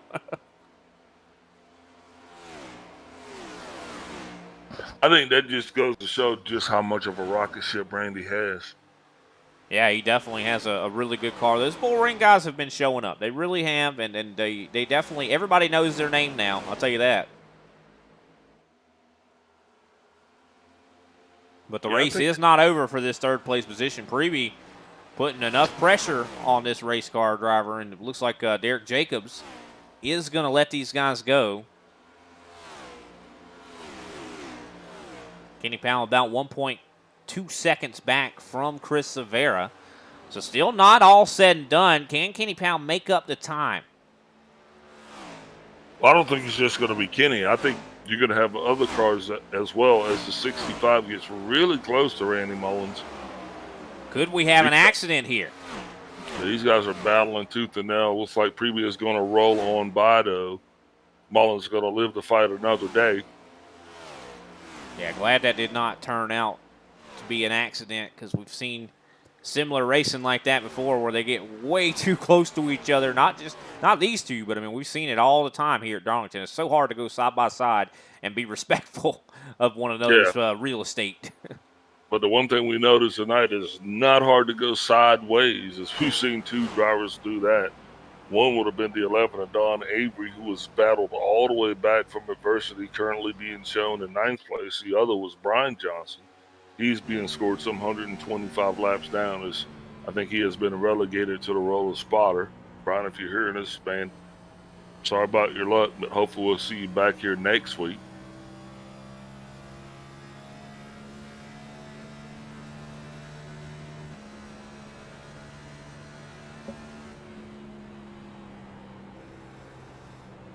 Chris Severa doing everything that he needs to do right now, Brian. He is completely controlling the tempo of this race.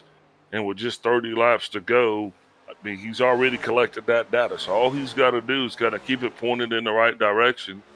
I don't think he's even going to encounter any lap traffic between now and the end of this thing. So as everybody just keeps their hands off of everybody and stays straight, I think this thing will actually, end pretty clean. Yeah, definitely hope so. I mean, there's not a whole lot of racing going on. Everybody's kind of spread out quite a bit. Closest on track right now is Joey Preby and Kenny Powell. Clayton Hoffman is back on the lead lap. Now, he could get caught by Chris Severa, but I highly doubt it, considering Clayton is running about the same pace as Chris Severa right now. Yeah, I mean, he fast. He real fast. 100%. I'll have to wait and see if a caution comes out. That makes that 92 a whole lot more of a threat, I'd say. Yeah, anytime Clayton Hoffman is around the racetrack, he's a threat. 100%. Not a threat to wreck someone. He's one of the cleanest drivers you ever meet. But he's so fast that if you get him on the lead lap, he might be a threat to win the race. But I'll tell you what, Kenny Powell's starting to be a little bit of a threat to win this race. I mean, not to say I don't think Kenny Powell's a fast driver. I know this is not his favorite track, Big Al. He's talked about he wishes he didn't have to run here. I mean, likes to watch races here, but doesn't like to participate. Oh, the 54 of Randy Mullins hits the outside wall. But, Kenny's showing up right now. He is catching Chris Severa quite quickly. Well, he's going to have to definitely keep his eyes on the prize, because he's got Joey Preby right behind him. And Preby and Powell both pitted on the same lap as well. So their tire situation is going to be similar. These guys are going to have to make the difference, be on the track during those laps. And you're right, they're making that distance between themselves and Severa smaller and smaller every lap. And you know what's really crazy about this? Chris Severa pitted after Kenny Powell did. They have 3 laps difference on their tires right now, but Kenny is somehow faster. Jose Acosta, of course, I do believe right now has the newest tires out of the top 5.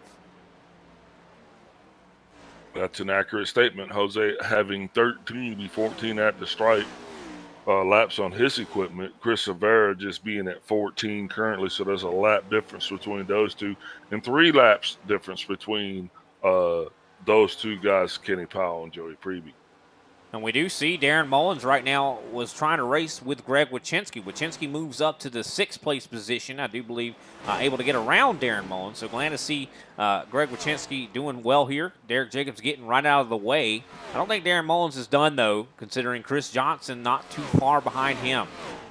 Yeah, he's got 20 laps on his equipment right now, Brian. So that's the difference between him and the leaders. Also, you see Josh Schaffner right there in the mix. He's a lap down. Yeah, Josh Schaffner really kind of missed up on his entrance to pit road, and that has definitely taken him out of contention to be a winner here tonight. He is still racing his way back up to the front as Chris Johnson makes it around Darren Mullins as well. That's going to put Chris Johnson up in the 7th place. I'm going to take the time to quote you here, Big Al. You know, you race for show, you pit for dough. And that's what Josh Schaffner, he paid the price because he was racing for show and he did not pit for dough. Yeah, that's a very true statement. Too fast pit road, man. Negates being the fastest lap on the track, you know what I mean? Yeah, it doesn't matter. 100%. You know, you got to make sure you have your P's and Q's there worked out. He's going to be definitely praying for some sort of caution or something to come out, but I just do not see that as being a probability of something that can happen. But then again, I mean, Preby and Kenny Powell, anytime there's racing at Darlington, there's a chance for a caution. Yeah, and they got Jose Acosta that's slowly pulling himself into the frame. And if you know Jose Acosta like I do, he is definitely seeing his name above Kenny Powell and Joey Preby because, you know, in the best analogy I could use it is these drivers, they rank themselves in racecraft as far as where they think they should be. And I think Jose sees himself having a top 3 car, you know, and potentially a car that could win this thing. So I don't think he's going to quit till he gets it up there, Brian, or at least exploits that the capabilities of it. No, I definitely think he's got a top 3 race car here tonight, and he's been showing, you know, every week he shows up, he seems like he's got a top 3 race car. Just been a picture of consistency as he catches up to the Preby. Preby goes low. This is going to be a battle here. Looks like Jose gets the advantage on the exit, though, and he takes the position. So it could have been a little bit worse than it could have been, but now we have less than 20 laps to go, and Jose Acosta, we talked about him being a top 3 car, is in 3rd now. Now he's going to be trying to work and see if he can't get even one better and try to get Kenny Powell. Yeah, absolutely. And Powell's definitely been seeing that coming. Hopefully, though, he has kept his eye on Chris Severa because as Severa's watching this all unfold in his rearview mirror, you know, Powell's falling further back and Severa's slipping further and further away. So that works out in his favor. Yeah, Chris Severa definitely trying to get as much breathing room as he possibly can. And, you know, he's going to want Jose Acosta to not have as good of a time getting around Kenny Powell to kind of slow him down, take a little bit of a, you know, pep in his step away. Yep, 18 laps to go here in this stage. It'll be 17 at the stripe. And I think right now we're just coming into the pinnacle here of our racing for tonight, Brian. It's go time. So you got Jose slowly reeling in Kenny Powell. The distance between Powell and Severa is now all the way up to almost 2 seconds. But you see last time by, Jose Acosta was actually faster than Chris Severa. We'll have to wait and see how that kind of turns out. If he can get by Kenny Powell, if he doesn't get by Powell quickly, he is going to be definitely up the creek, I'd say, in a lack of a better term. You know, he studied from the master. I mean, going this, oh, there he is, wow, putting a bumper to the 24. Definitely let them know he was there. Yeah, he's trying to let them know. He's like, hey, let me go. You're holding me up here. I want to win this race. But Kenny Powell not wanting to give up the spot. Yeah, but here comes Jose as he is now on the inside of the 24, going to get the drive off into the turn, going way up. Here comes Preby, going to try to capitalize on Powell, relinquishing second place to Acosta. Preby now in his mind thinking he is faster than the 24. Powell's going to be trying to move up onto the podium as well. Kenny Powell doing everything he can right now to see if he can't hold off to 65. And one thing about it, Kenny Powell's been sick the last few days. He was sick on Thursday, and he ain't sick enough to try to – he don't want to lose this spot, though, that's for sure. Is there side-by-side? This could get hairy, Big Al. This is not where you want to be side-by-side in 1 and 2. Yeah, there's more to this story to be told here, and these guys are definitely ensuring that they get some say-so in every line and verse.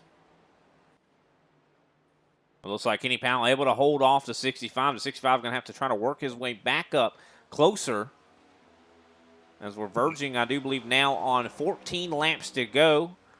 And just like that, Chris D. Johnson actually made a pass on Randy Mullins. That's going to move him up into 6th place as he continues his chart to try to get up to the front here, Brian.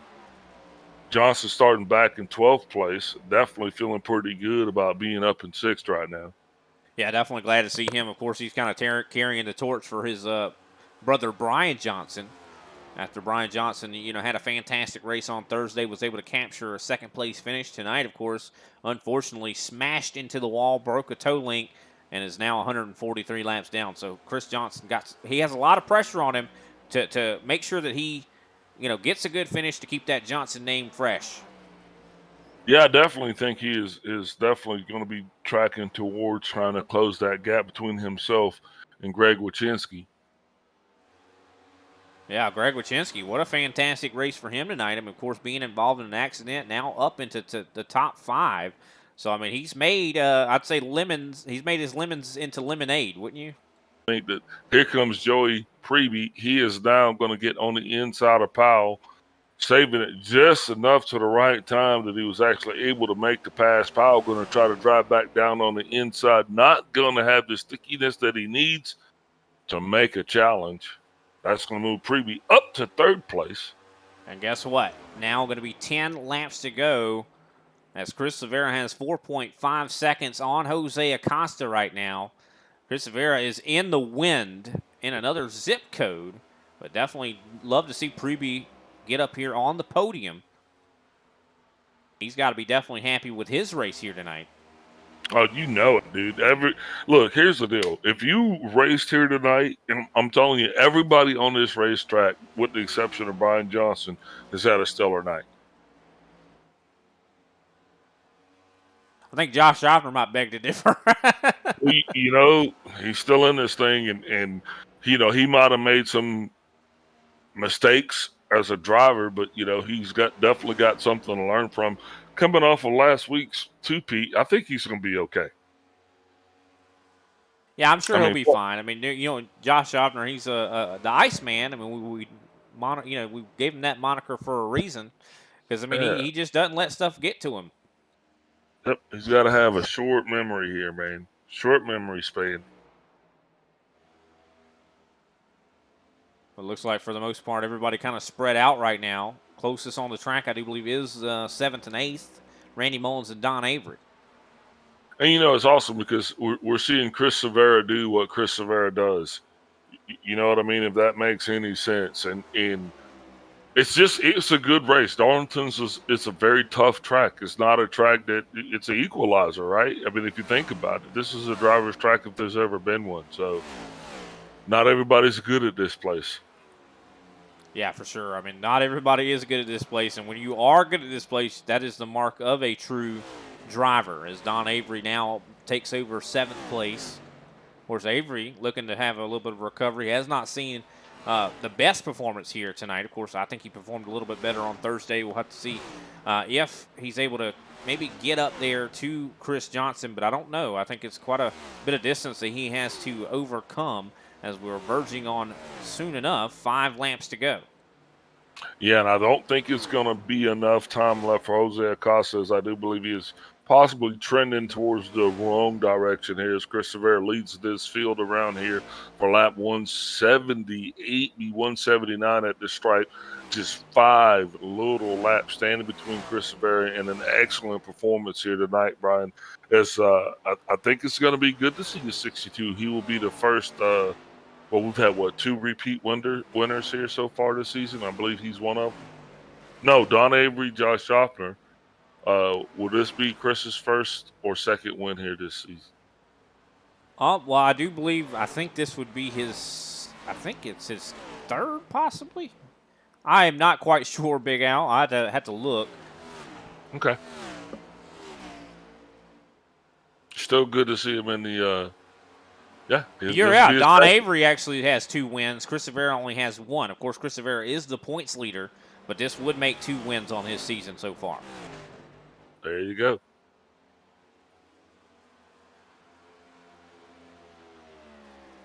Tell you what, though, Joey Preby starting to run down Jose Acosta. This could be a battle for second place as we close in towards the ending portions of this race. Soon to be 3 laps to go. And we're definitely in green, white, checkered range. If something happens, you know, it could cause us to have a green, white, checkered, and we'll have to wait and see. Hopefully that doesn't happen, but you never know. Yeah. I think we're going to talk that into fruition. We're just going to let this one ride here. Preby definitely trying everything he possibly can, pulling every tool out of the bag to see if he can't catch up there to Jose Acosta. Inches off the wall, trying to get as much momentum out of that race car as he possibly can, trying to use these straightaways to draft up. But he is definitely running out of time as 2 laps to go. Chris Rivera in another zip code. And I think the storyline tonight, man, some risked it and they got, risked it. They got rewarded early.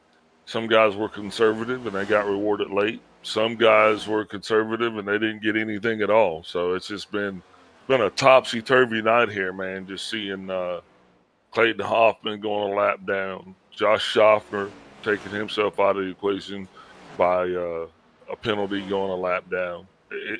Just unfortunate set of circumstances. Yeah, for sure. I mean, at certain points of this race, I mean, we've had a bunch of different leaders here tonight. I mean, when Clayton Hoffman was in the lead, we were like, well, I mean, that's all she wrote. Chris Rivera, same thing. Josh Schaffner, I mean, he was in the lead, had a chance to win this race. Randy Mullins has been in the lead tonight. Darren Mullins, I mean, we've had so many different leaders.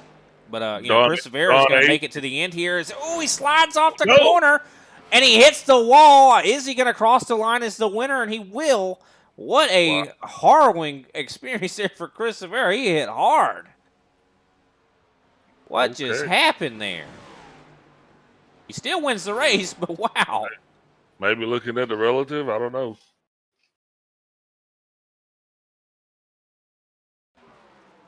Take another look back at this. I think he was trying to maybe celebrate a little too early, possibly. Well, he did hit the wall there. Yeah, he did touch the wall. And I think he was trying to, I don't know what he was trying to do. Imagine that if he might not have made it to the start-finish line if he had been, that could have been a whole lot worse. Yeah, it didn't look good. Definitely going to shorten his celebration as well. 100%. But Chris Rivera, of course, your winner here tonight. Jose Acosta in second place. Third place, Joey Preby. Fourth place, Kenny Powell. Fifth place, Greg Wachinski. Sixth place, Chris Johnson. Seventh place, Don Avery. Eighth place, Randy Mullins. Ninth, Darren Mullins. 10th, Clayton Hoffman. That's going to put Josh Schaffner in 11th, 1 lap down. Derek Jacobs also 2 laps down in 12th, and Brian Johnson taken out early due to unfortunate circumstances. That's going to round out our race here. We're going to step away, get another word from our sponsors, and we'll be back with our post-race show.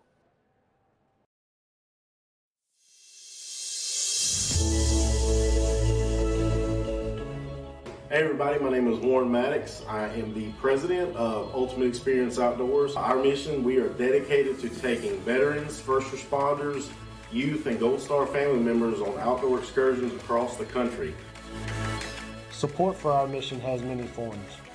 From camp cooks to the great storytellers, some buddies with the band, maybe you just want to build a campfire and sit around and listen. Nothing goes unnoticed. Camaraderie is reborn. The acceptance among the men and women that took an oath. Whether it was decades ago or recently renewed, but never forgotten. If you feel like you could help us, please visit our website, www.uxonation.org. There, you can register to hunt, sign up to sponsor an event, or even donate to us so we can continue to execute our mission. Oh my gosh, I feel comfortable, bro. We get a hug. What have you done, Jim? We need your help to hold the line. once again.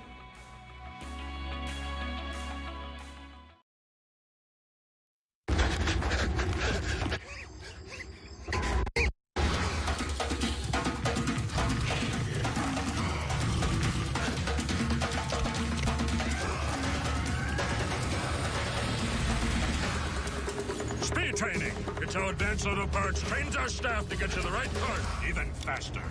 Not bad. The parts you need, even faster.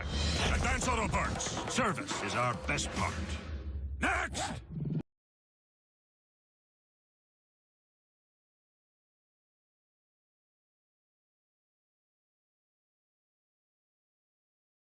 All righty, ladies and gentlemen, we are back, and we are going to be joined in the booth by our third place finisher. We actually have his camera on tonight, so we can kind of see him as we conduct our interview. Joey Preby, nice job tonight. Third place, man. I mean, looks like you had a rocket ship tonight.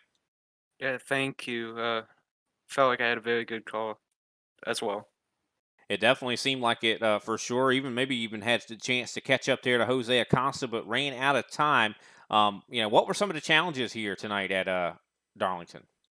Definitely tie off. It was, you couldn't push the call too hard, and just had to save the light front and just make sure not to slide, and just just how you exit the cone was just kind of hard, trying not to hit the wall, and just pretty much this whole track is pretty difficult. Yeah, it definitely very much is. But you managed to, kind of conquer it a little bit. Of course, didn't win the race, but third place definitely going to be some really good points for you to help out your chances to win a championship here. Pit road, you're able to even navigate that. Was that a tricky part of it as well? Did you put some time in practicing? Yeah, I definitely did. Pit road is tough. Just how to enter and the wall is, and I definitely put in a good amount of time to practice. Racing and just practicing. Yes. Well, it definitely seemed like it paid off for you for sure. Anytime you can get out of Darlington with a top three is definitely a good night. But definitely congratulations on the third place finish. And of course, started fourth, finished third, so definitely up a position and some good points. Atlanta going to be coming up next week. How you feeling about that one? It's going to be the old version.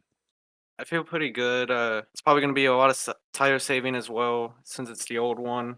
I think I'll have a good shot at it and be a contender. Well, we definitely hope you're a contender for sure. It's going to take a lot of the same kind of attributes and skills that you used here tonight at Darlington, considering that one's a bumpy one as well and has an old surface and not a lot of grip. So we definitely wish you the best of luck and can't wait to see what you bring out there next week. Who can we give a shout out to after this third place finish? Waco Motorsports for the great setups, and you guys for making a great broadcast, and Kenny for running the league.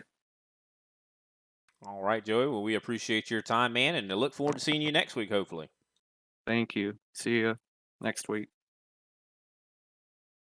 All righty, that was Joey Preby, our third place finisher. Next up, Big Al is standing by with Jose Acosta. Jose Acosta, this is Big Al up in the booth. You got me? Time for it. Well, it was definitely a interesting night for you there, bud. Looks like kind of a decision to not take tires. I think you were one of the 5 that didn't towards the end of the first stage there, and got a little squirrely on the restart. You want to talk us through that? Oh yeah. He caught me off guard.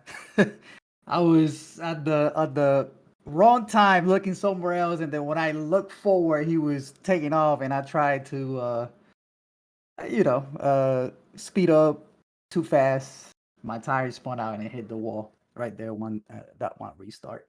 Yeah, no caution came out, and you were actually able to still get a pretty good finish out of that stage.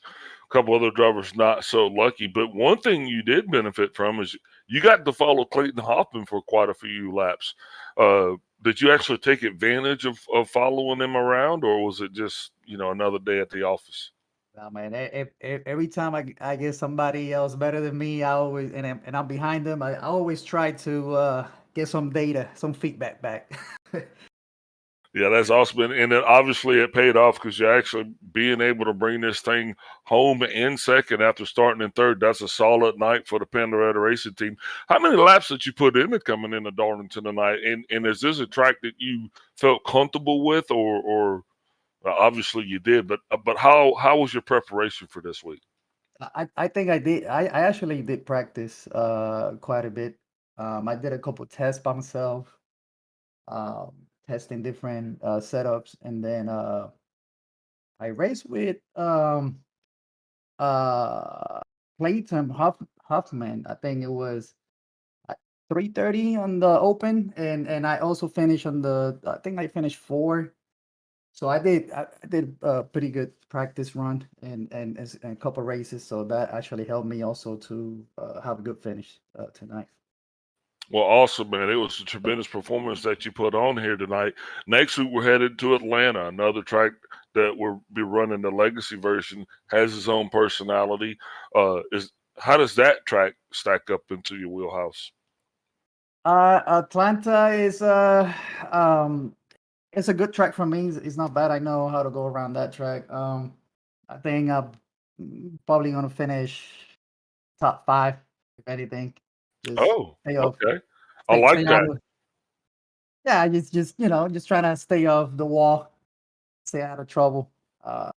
I'm just happy that tonight I finished second, and tonight basically was fight the track, not the drivers.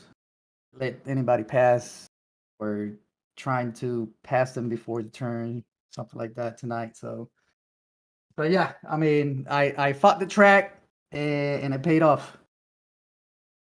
Well, definitely it's been a pleasure to kind of watch your progression here, man. You developed with so much patience, and I think that's what one of the key things that it actually took to get this job done here tonight.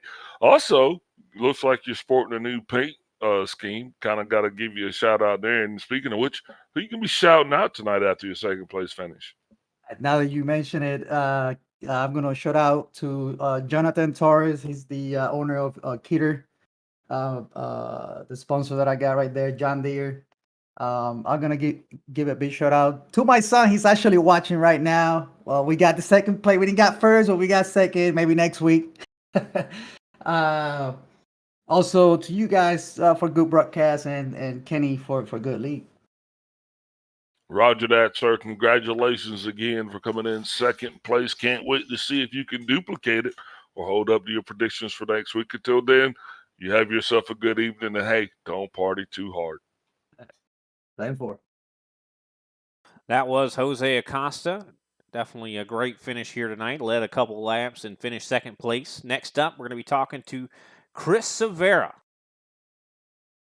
Chris, what a great run for you tonight, man. I mean, at certain points, it seemed like you didn't have it in you. Josh Schaffner was in, it looks like, pretty good control of the race at some points. Clayton Hoffman also in control at some points. But at the end, you're there when it counts. You didn't have hardly any missteps tonight except for the last corner. How you doing, Chris? It was good, man. Yeah, it was just struggling all night with dirty air, and I was just not really prepared for that as much as I should have been this week. But no, overall, it was a real fun race. Definitely looked fun. Now, what happened on that last corner? I mean, were you maybe celebrating a little too prematurely, or? I don't know what you're talking about.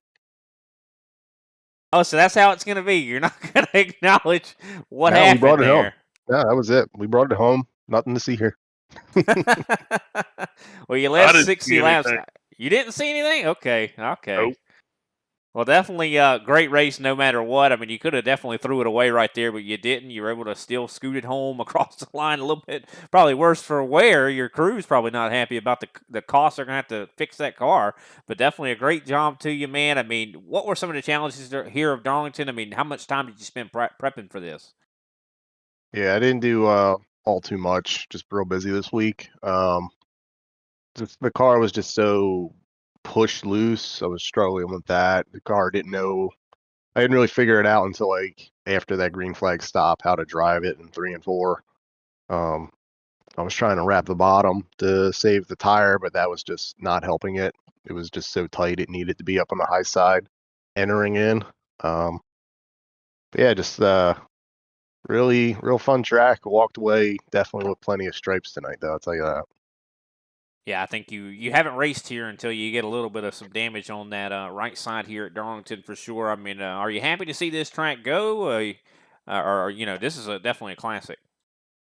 Yeah, no, this is a great track. It's all about tire conservation. It's like a big game of chess, and how early do you want to go, and how much do you want to save your tires? Because tires are definitely everything, but it's definitely not the easiest track to pass at, unless you have that significant advantage. So just a unique one out here, and I really love it. Yeah, 100%. And we saw a little bit of some different strategies going on a little bit earlier in the race. I know some guys had pitted and were able to drive around you. I mean, how did you stay so cool and collected when you got guys on newer tires coming on you?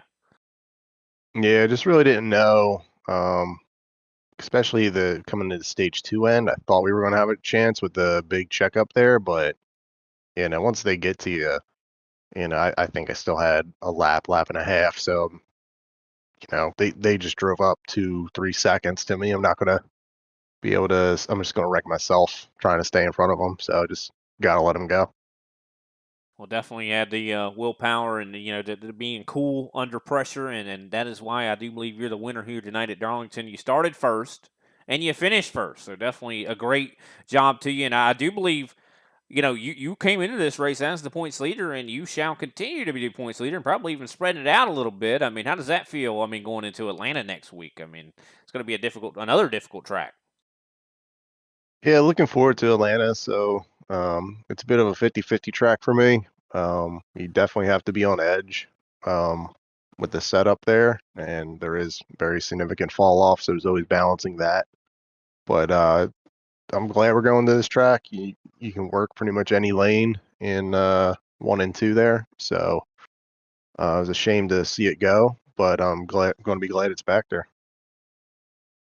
100%. I mean, iRacing definitely kind of keeping older versions of the tracks alive that we can still enjoy them on iRacing. So definitely love that for sure.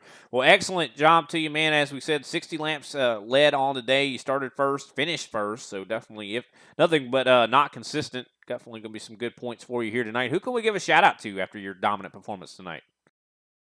Yeah, definitely everyone gas and go. It was a lot of, if it wasn't for those guys, I wouldn't, be here today. So big shout out to them as always. Big shout out to you guys as always. Ran the wrong paint tonight, so apologies to 3F for the poor representation, but shout out to you guys as well. Supposed to be in the Camaro tonight, but a bit of a misclick. So we'll be back in the Chevy next week. But yeah, and shout out to you guys as always. Real appreciate it. All right, Chris. Well, definitely. I mean, Big Al said that it was a subconscious thing that you picked the Ford because I guess he likes Fords better. But we definitely appreciate you coming up into the booth, and always a pleasure to talk to you. We look forward to seeing you possibly next Saturday and getting to speak with you again. Yeah, guys, appreciate it. That was Chris Severa, tonight's big winner here for the Advanced Auto Parts 250 at Darlington Raceway. And I'll tell you what, it was a heck of a show, 250 miles. I guarantee you, these boys are tired, Big Al. What do you think? I think we all are, Brian, but that was definitely an awesome race. And congratulations again to the winner. As well as all of the drivers, man. Appreciate the ISCA for letting us do what we do. And, man, thanks for being my assistant. Oh, no problem at all. Hopefully the coffee was hot. Well, definitely glad that we had this foray here into Darlington. Can't wait to see Atlanta. We're definitely taking a trip down memory lane for some classic NASCAR tracks here. Next week, of course, we've talked about it before, is going to be the old version of Atlanta. Not the super speedway that we are kind of accustomed to here now as of late, but definitely going to be a challenging one. That track is very bumpy, and these next-gen cars definitely going to be a tricky car to drive at that place, just considering I do believe it's going to be a high downforce package. So we'll have to wait and see how that kind of works out. From what I've heard, the tires are going to be wearing even more than what we're used to at that old surface. But can't wait to see it no matter what. It's going to definitely make it a little bit more of a challenge to win that race. Can't wait to see it, though, for sure.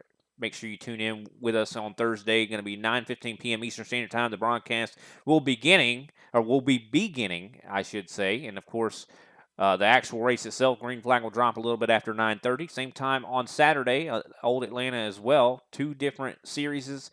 Of course, same format, but 2 different points, kind of seasons going on. So make sure you tune in and check it out. And if you want to join the ISCA, make sure you hit up Kenny Powell or message the ISCA Facebook page, and those guys will get back with you and hopefully get you in here and racing with these guys. Of course, some of the best racing on the service is on the ISCA, and we definitely appreciate everybody tuning in, and we'll see you next time.